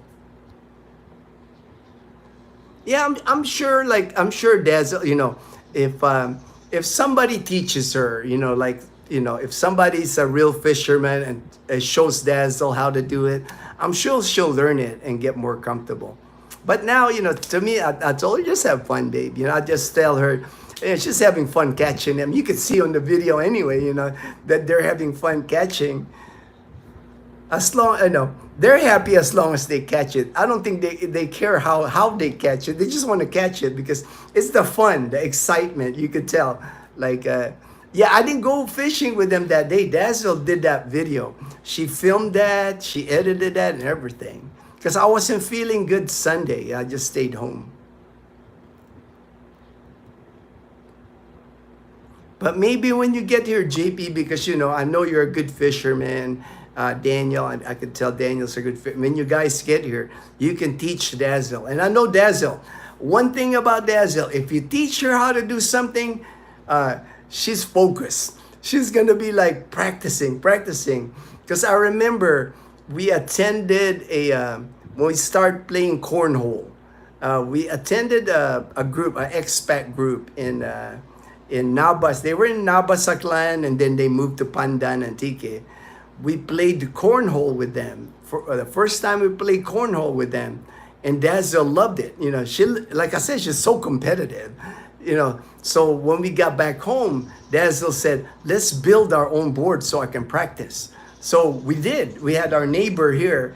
I took the plans from YouTube or you know, from online, and I showed it to my neighbor. My neighbor's a carpenter, so he's like, "Oh yeah, I can build that." And sure enough, he built me we still have it. We still have the board, and we even made the bags.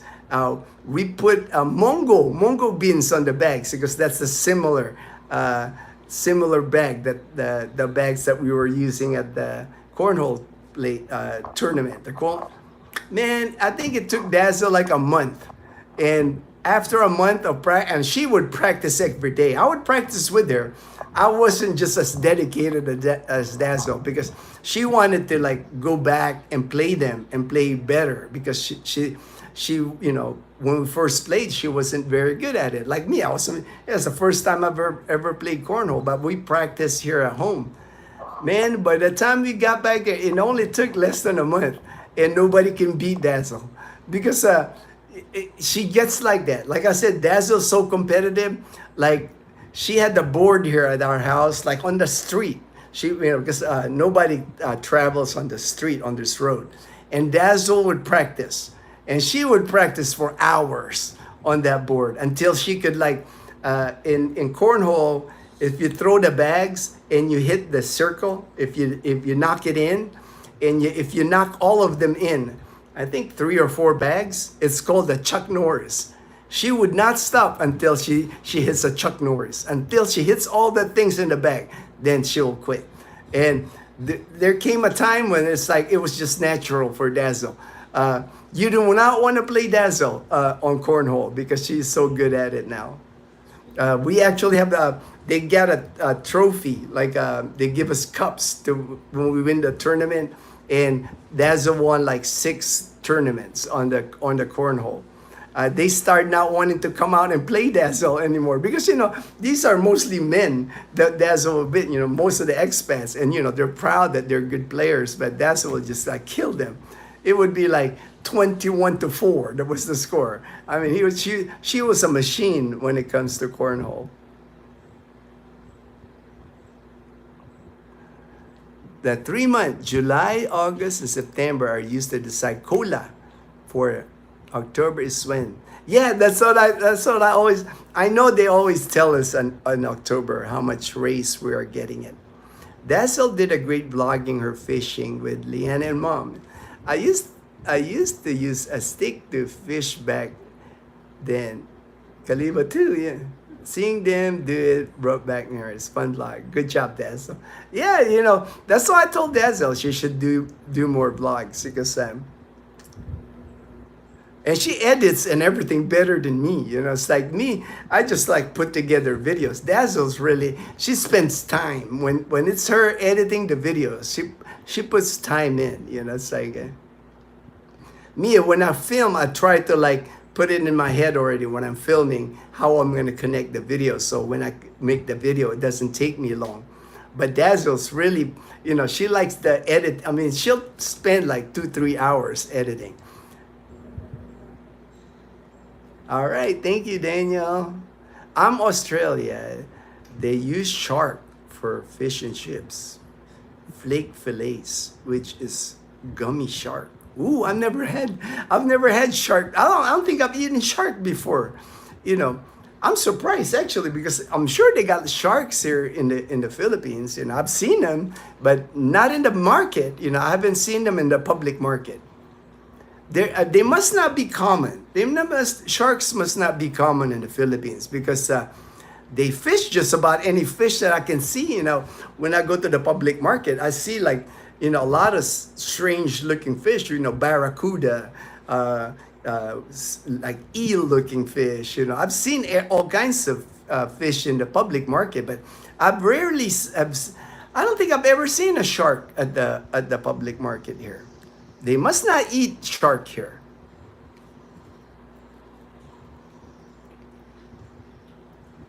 Hello. Hey, Shane. All right, Tootie. Glad you made it. Glad you made it, man. Hello, everyone. Tordy. Tordy in the house. Hey, Tordy. I haven't forgotten your Tordy name, man. We'll get you a nice cup when you get here, Shane. Your own Tordy cup. Oh, you got a brownout. Oh, man. Well, hope you get your power back, man. Well, it's prepping you for the Philippines, brother. You know, having a brownout. Here, you know, like I've said on the videos before, brownouts here is a way of life, man. It's like I always hook up our internet to our Blue Yeti every time I do a live stream because a brownout here can happen anytime. It could be like somebody just hits a power line or a tree branch falls into like the power lines because you've seen the spaghetti wiring that they do here. So imagine if like a branch of a tree like falls on it and it takes it down. You know, how many people will lose power that way? You know, it's just a way of life here. In the province anyway, you know. I know that in the cities they have a better handle of power outages, you know, because they got more generators and things like that. Here in Aklan province, you know, it's like we just learn to adapt to all the power outages here.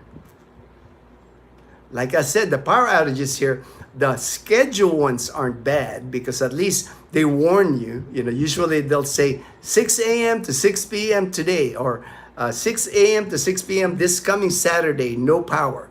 So at least you can plan. You can plan a trip to the beach, plan to the swimming pool or resort or something where, but it's the unplanned that they get you. It's one of those things where you wake up in the morning, it's like, oh, there's no electricity. And then there's no telling when the electricity will come on. Those are the ones that are, and then the ones that happen at night. Those are the worst because like, if it wakes you up at night that there's no electricity, it's hard to go back to sleep because it gets hot quick. Or like this time of year, not too bad because during the nighttime, we don't use our AC this time of year because it's breezy, cooler temperatures here, like July to November, December. But January to June, there's no way you can, I can't sleep here without AC during January to June. The hammer is in the house. The hammer. I heard a big pine tree took out a power line about an hour ago. Oh, that'll do it. That's how it happens here. Same thing that happens here, Shane, because a lot of times, you know, the spaghetti type wiring, you know, like, you know, I don't even know how. Sometimes, man, the spaghetti type wire, you know, wiring that they have here, sometimes the pole that holds it just falls down. Just can't take all that weight. Sometimes that happens, you know, I've seen that happen here. But a lot of times it's because of the trees. That's why they have to do those scheduled power outages because they'll cut out the power so guys can get up there and cut those trees that are leaning against those power lines. That's why we have the scheduled ones. But like I said, I have seen power poles here. Not some, you know, and they still use wood. They still use wood power poles here. And if you can imagine a wood power pole with like a transformer on top, with wires hanging off, with cable lines, with internet lines, with all kinds of lines, this wooden wood, and probably not the best kind of wood probably they use also. They just snap sometimes. They just like toothpick. They'll just snap because they can't handle all that weight. I have seen, like here in our community at Camellia, they do the metal. They have the metal pole. But outside Camellia in the province here, they still use wood. I guess because metal probably costs a lot more money to install and everything.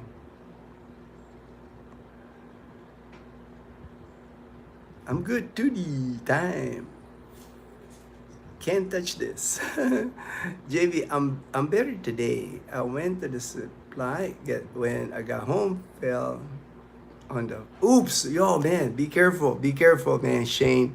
You don't want to be falling, man. I'm always careful with that, man. That's why I don't do a lot of physical activities anymore, like mountain biking. I don't take chances anymore. It's like I'm always careful.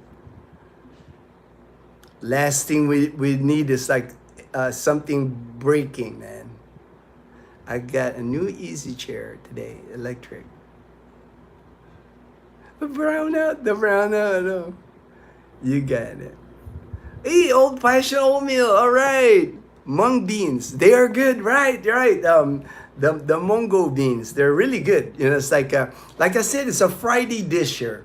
Very common. Everybody cooks it on Friday here. I don't know why, but it's always like everybody knows it's a Friday dish here. With fried fish or fried pork or fried chicken. Usually it's something fried, and then the Mongo beans. Not too serious, dude. Take it easy.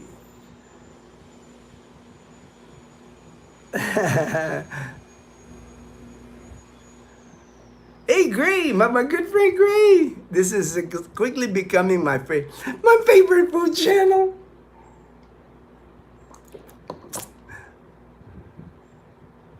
That's funny, Gray. Well, hopefully, Dazzle did cook.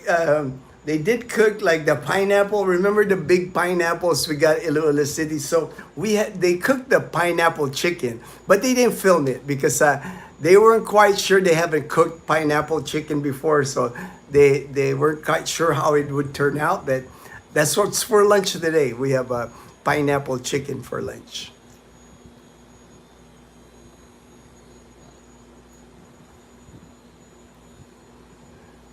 JB, yeah, Hammer. Let me. What? This must be remedied. I'm taking Dazzle to a steakhouse. All right, Gray. Yeah, Dazzle's never eaten steak, Gray. Because it's the whole blood thing I was mentioning. It's like, steak, usually you have to cook it like medium rare to medium.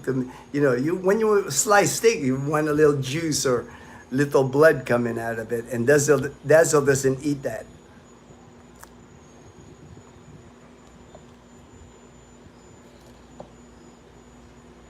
Are we going to start seeing some mukbang videos in this channel? Maybe a boodle fight? You know what? I haven't done a boodle fight in so long. Boodle fight is where they put the food, like usually when we go to the beach. Usually when we go to the beach with friends, it would be on a table. They'll lay out like banana leaves, and they'll put rice, watermelon, mangoes, fried fish, longanisa, all kinds of food, and everybody just eats with their hands. Picks the food and eats with their hands. That's a boodle fight. I haven't done one in years. I think 5 years before the pandemic.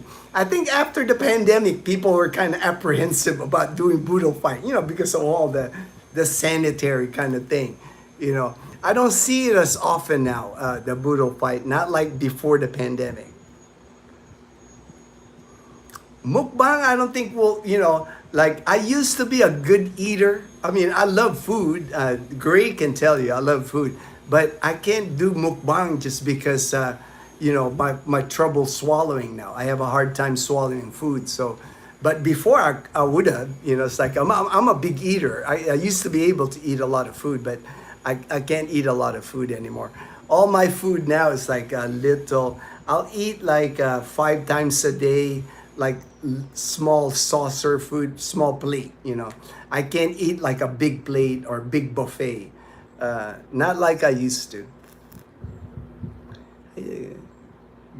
Good to see you. All right, Andy gets. I plan on becoming calendar after I land. You will love it. I think you will like it, JP. I'll take you to some good carinderia. I know some good carinderias. Not all carinderias created equal, JP. There are some good ones. I'm really particular about the carinderias I eat. It all depends on the cook, because if you find a carinderia where usually there's a good chef or a good cook, you can tell the difference on the quality and the taste. There's a lot of carinderias. A lot of times they just make it as cheaply as possible with the ingredients. They kind of like, you can tell that they don't really.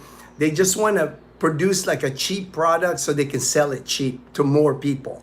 But there's some good carinderias where you can tell that the chef was a good cook, that he knows like the different tastes of food. But I know a few here in the one in the Makato Lezo Road, Ugsaran restaurant. That's a good carinderia. That's one of the better carinderias here. Boodle pie. Let's go. All right. When one of you guys make it here to Aklan Province, when we go to the fish farm, when one of you guys come here, we'll make it a boodle fight. We'll do a boodle fight. That way you can experience. That'll be a good experience. Fishing with us and then boodle fight with us. To really feel the culture. Yeah. See, JP's gonna have a good time here because he's willing to try. I was in the Air Force. I was a 4 Alpha 0. I was a 4 Alpha 0, 4AO. Wow, must be a special party. Our subscriber. Wait, sorry, just. Gray's always, he'll never live it down because Gray, when we met him for the first time, Dazzle introduced her. The waitress was asking Dazzle something, and Gray, and Dazzle said to Gray, "Oh, he's just a subscriber." So Gray, he never don't want Dazzle to live it down like.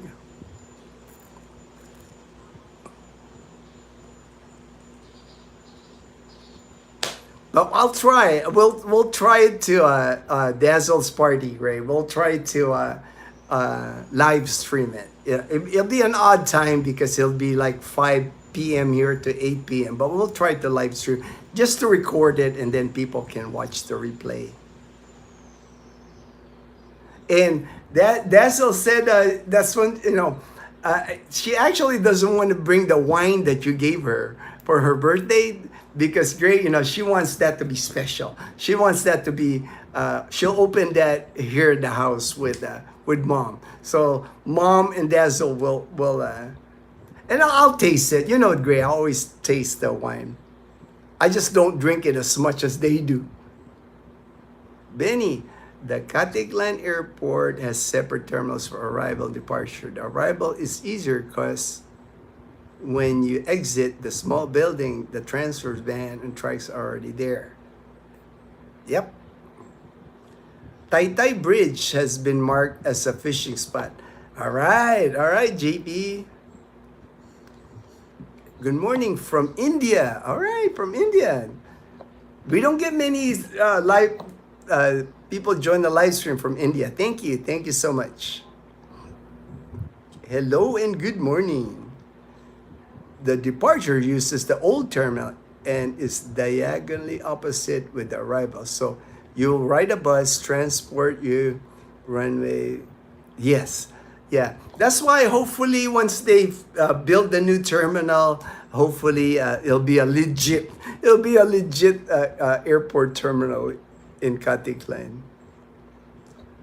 Locking in is serious. She is older but fierce. Hey, see, Gray has experienced how competitive Dazzle is because when we hanged out in Boracay with Gray, we would play Jenga, we would play Uno. You know, uh, she's pretty fierce. So Gray can attest. Dazzle does not like to lose. Wrong chat. James didn't get to read that comment.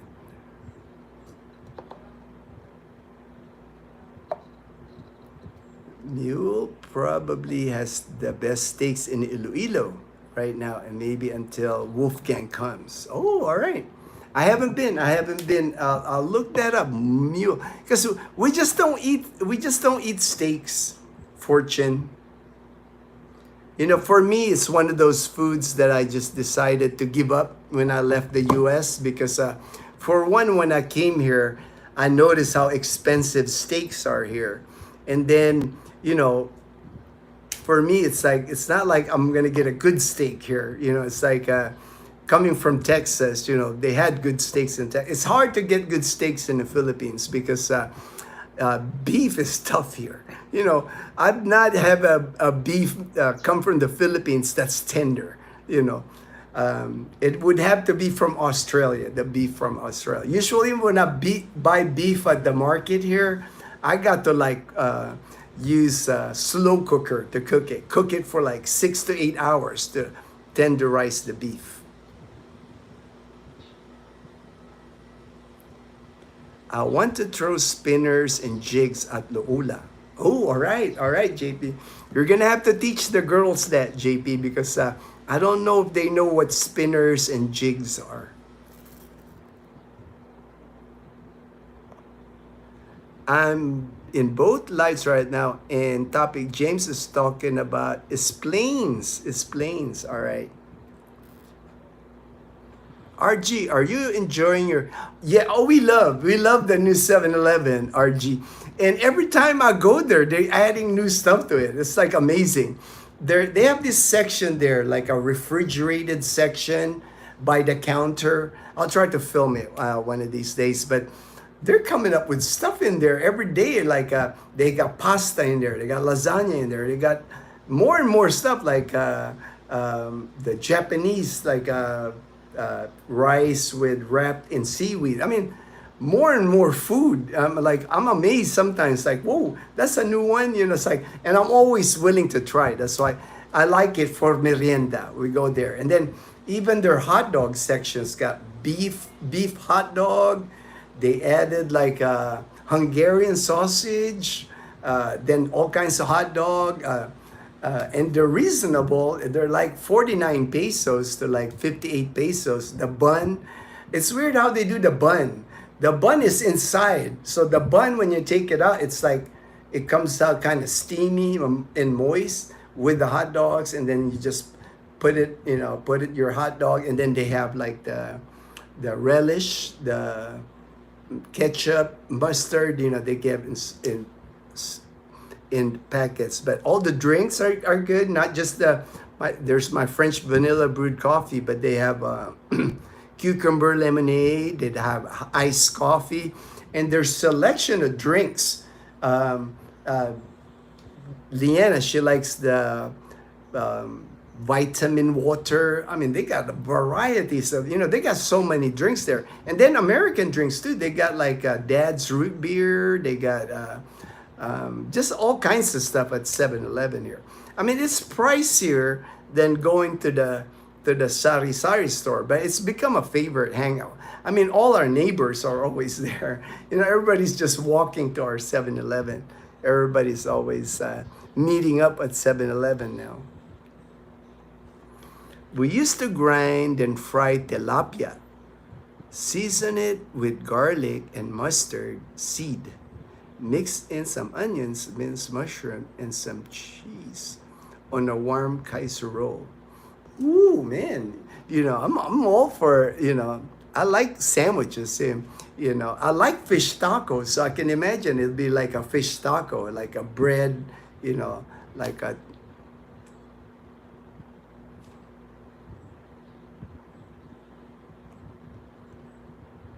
a pretty aggressive.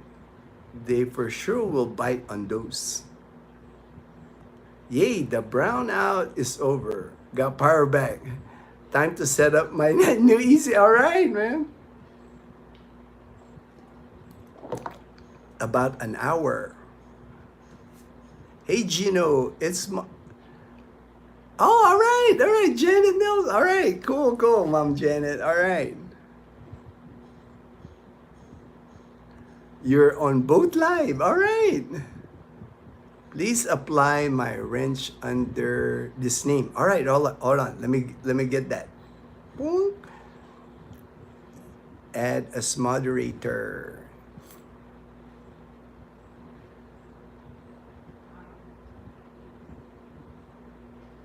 All right.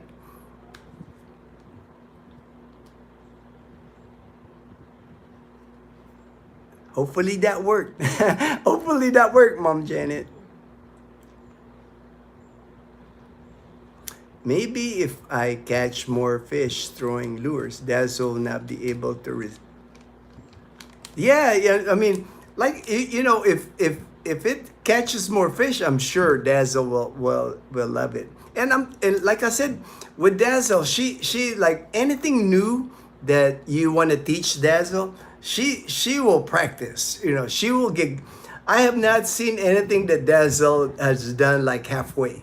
She always like I said, she always like is so competitive. Even at pickleball, when we start playing pickleball, she's like really got into pickleball. Anything we do, I think it's just a competitive nature. She always wants to do her best at anything,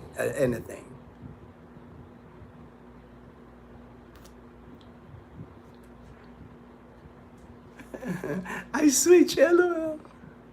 Has great skills with camera. Yes, she does. She does. That's why I'm hoping she would do more videos. That's a competitive. Na uno, cornhole, Jenga. She destroyed me after I taught her. That's the thing, man. Dazzle will learn a game, learn anything fast, and she'll practice it. She'll go online. She'll go on YouTube, watch all the tricks on. I mean, she's so competitive. She's so competitive. Might need cornhole casting. Cornhole casting.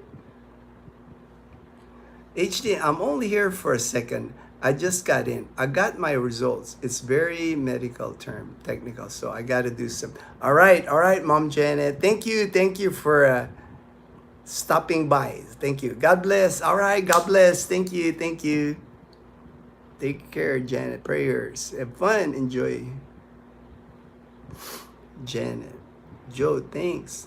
I'll let you know what the surgeon says and out approach on this. From what I read, in fold of right leg that causes limping and pain. I hope this integrated. Sharks or no lives to tell the tale. Shark meat is delicious. Ooh, wow! Well, I figure you would have tried shark, Ray.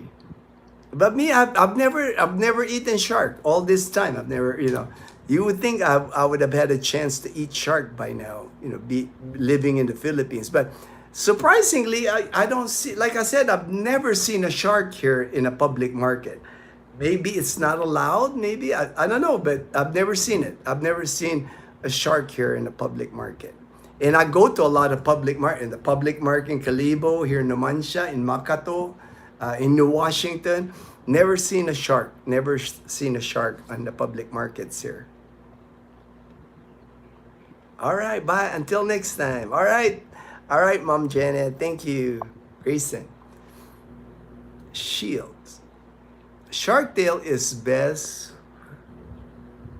Had some a week ago in Texas. A guy fished 9 in a weekend. Black tip, wow, 9. If they do have shark, they do eat them here. They won't last. I mean, one thing about the Philippines, they overfish everything here. I mean, they catch everything here. It doesn't even matter how tiny the fish is. They'll catch them and eat them here. I don't think that's one thing here in the Philippines. I have never heard of like a size limit or a weight limit on fish. I mean, you can catch it. I mean, even small, tiny like sardines or, there's no, you can go to the market here and see little fish. It's not like in the US, I know there's like for trout, there's a certain length. If you catch that trout, you're supposed to throw it back if it's not the certain length. Here, I've never heard of anything like that here. Because Filipinos can cook fish. It doesn't matter if it's like how small the fish is, they can cook it. Or even not cook it. Because I've seen like the little tiny fish here where they'll just soak it in like vinegar or kind of make a ceviche and don't even cook it. The lines there are bird's nests or the worst spider webs. Yeah.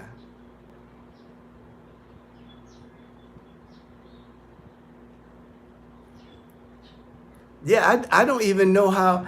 A lot of things, I think I noticed with the power lines here, when they add to it, they just keep adding. They don't take out like what's there. I guess because they're afraid to like, to cut somebody's electricity or sometimes it's not just the power, the electricity on those lines. The internet is also on those lines. So could be all kinds of wires, and that's why it becomes like a mess. And I don't even know how they can figure it out sometimes, how they can fix it when it falls down and they have to put another pole. It's like, how was it prepared? The meat I have seen had a sweet flavor. I enjoyed it. Ooh, cool. Well, the guy had some in a smoker before I arrived there from the airport. So the first night was smoked, but when we did the shrimp boil and deep fried shark, it was sweet. Oh man, deep fried. I would have never thought deep fried. Eating fish or going meatless on Friday is a Catholic tradition. Yes.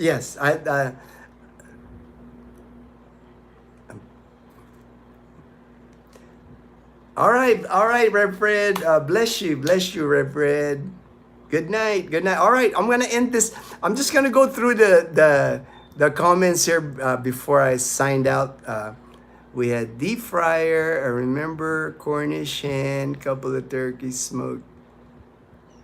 Sounds like good eating. All right, Grayson. All right, Shield. Smoked tasted sweet, smoky taste. Cold beer and hot shark meat. Cold beer and hot shark meat. One of these days, I'll have to try shark meat now, Gray.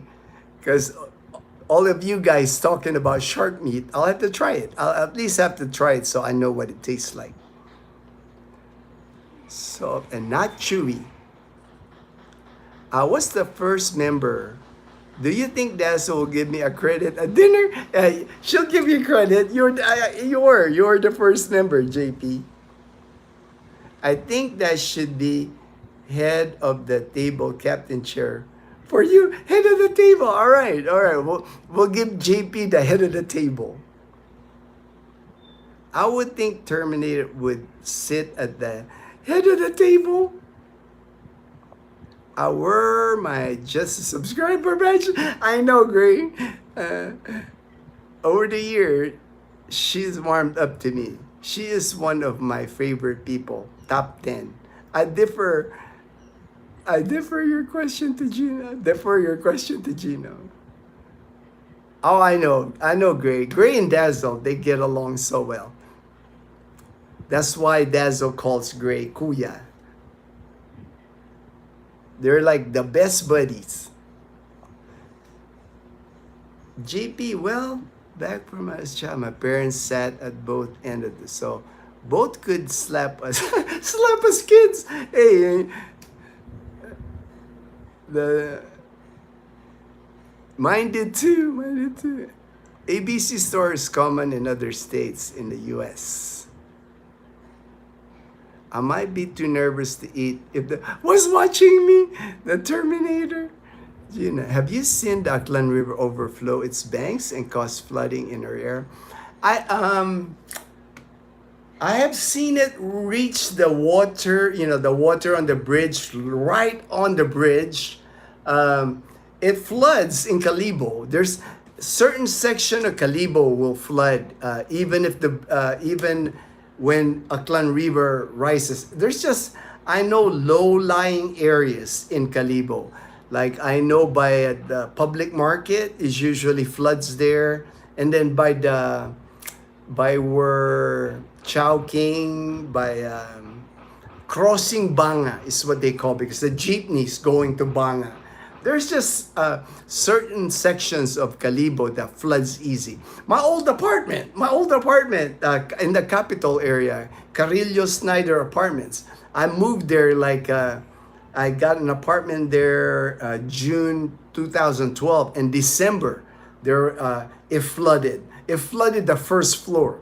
And I just got lucky. I lived on the second floor because I woke up that morning. I was gonna go to school like normal, and when I got down the stairs, there's water, and the whole first floor. It was like chest high on the first floor, so I couldn't go to school that day.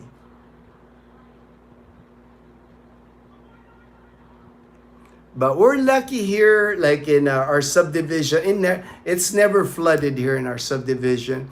Whoever built the subdivision made the drainage correct, and I think they elevated the subdivision here because, and then we got good drainage, so it's never flooded in our community here.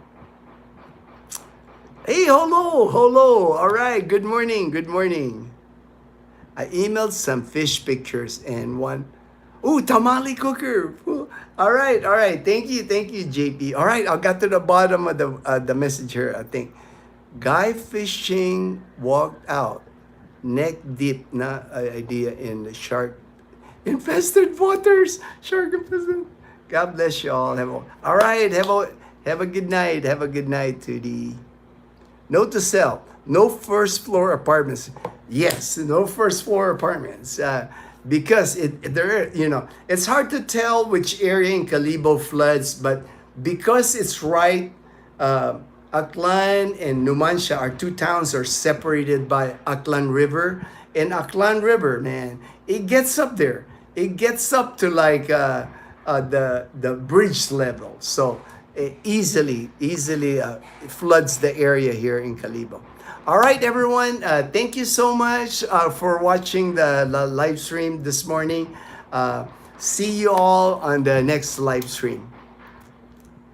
Take care and stay blessed. Stay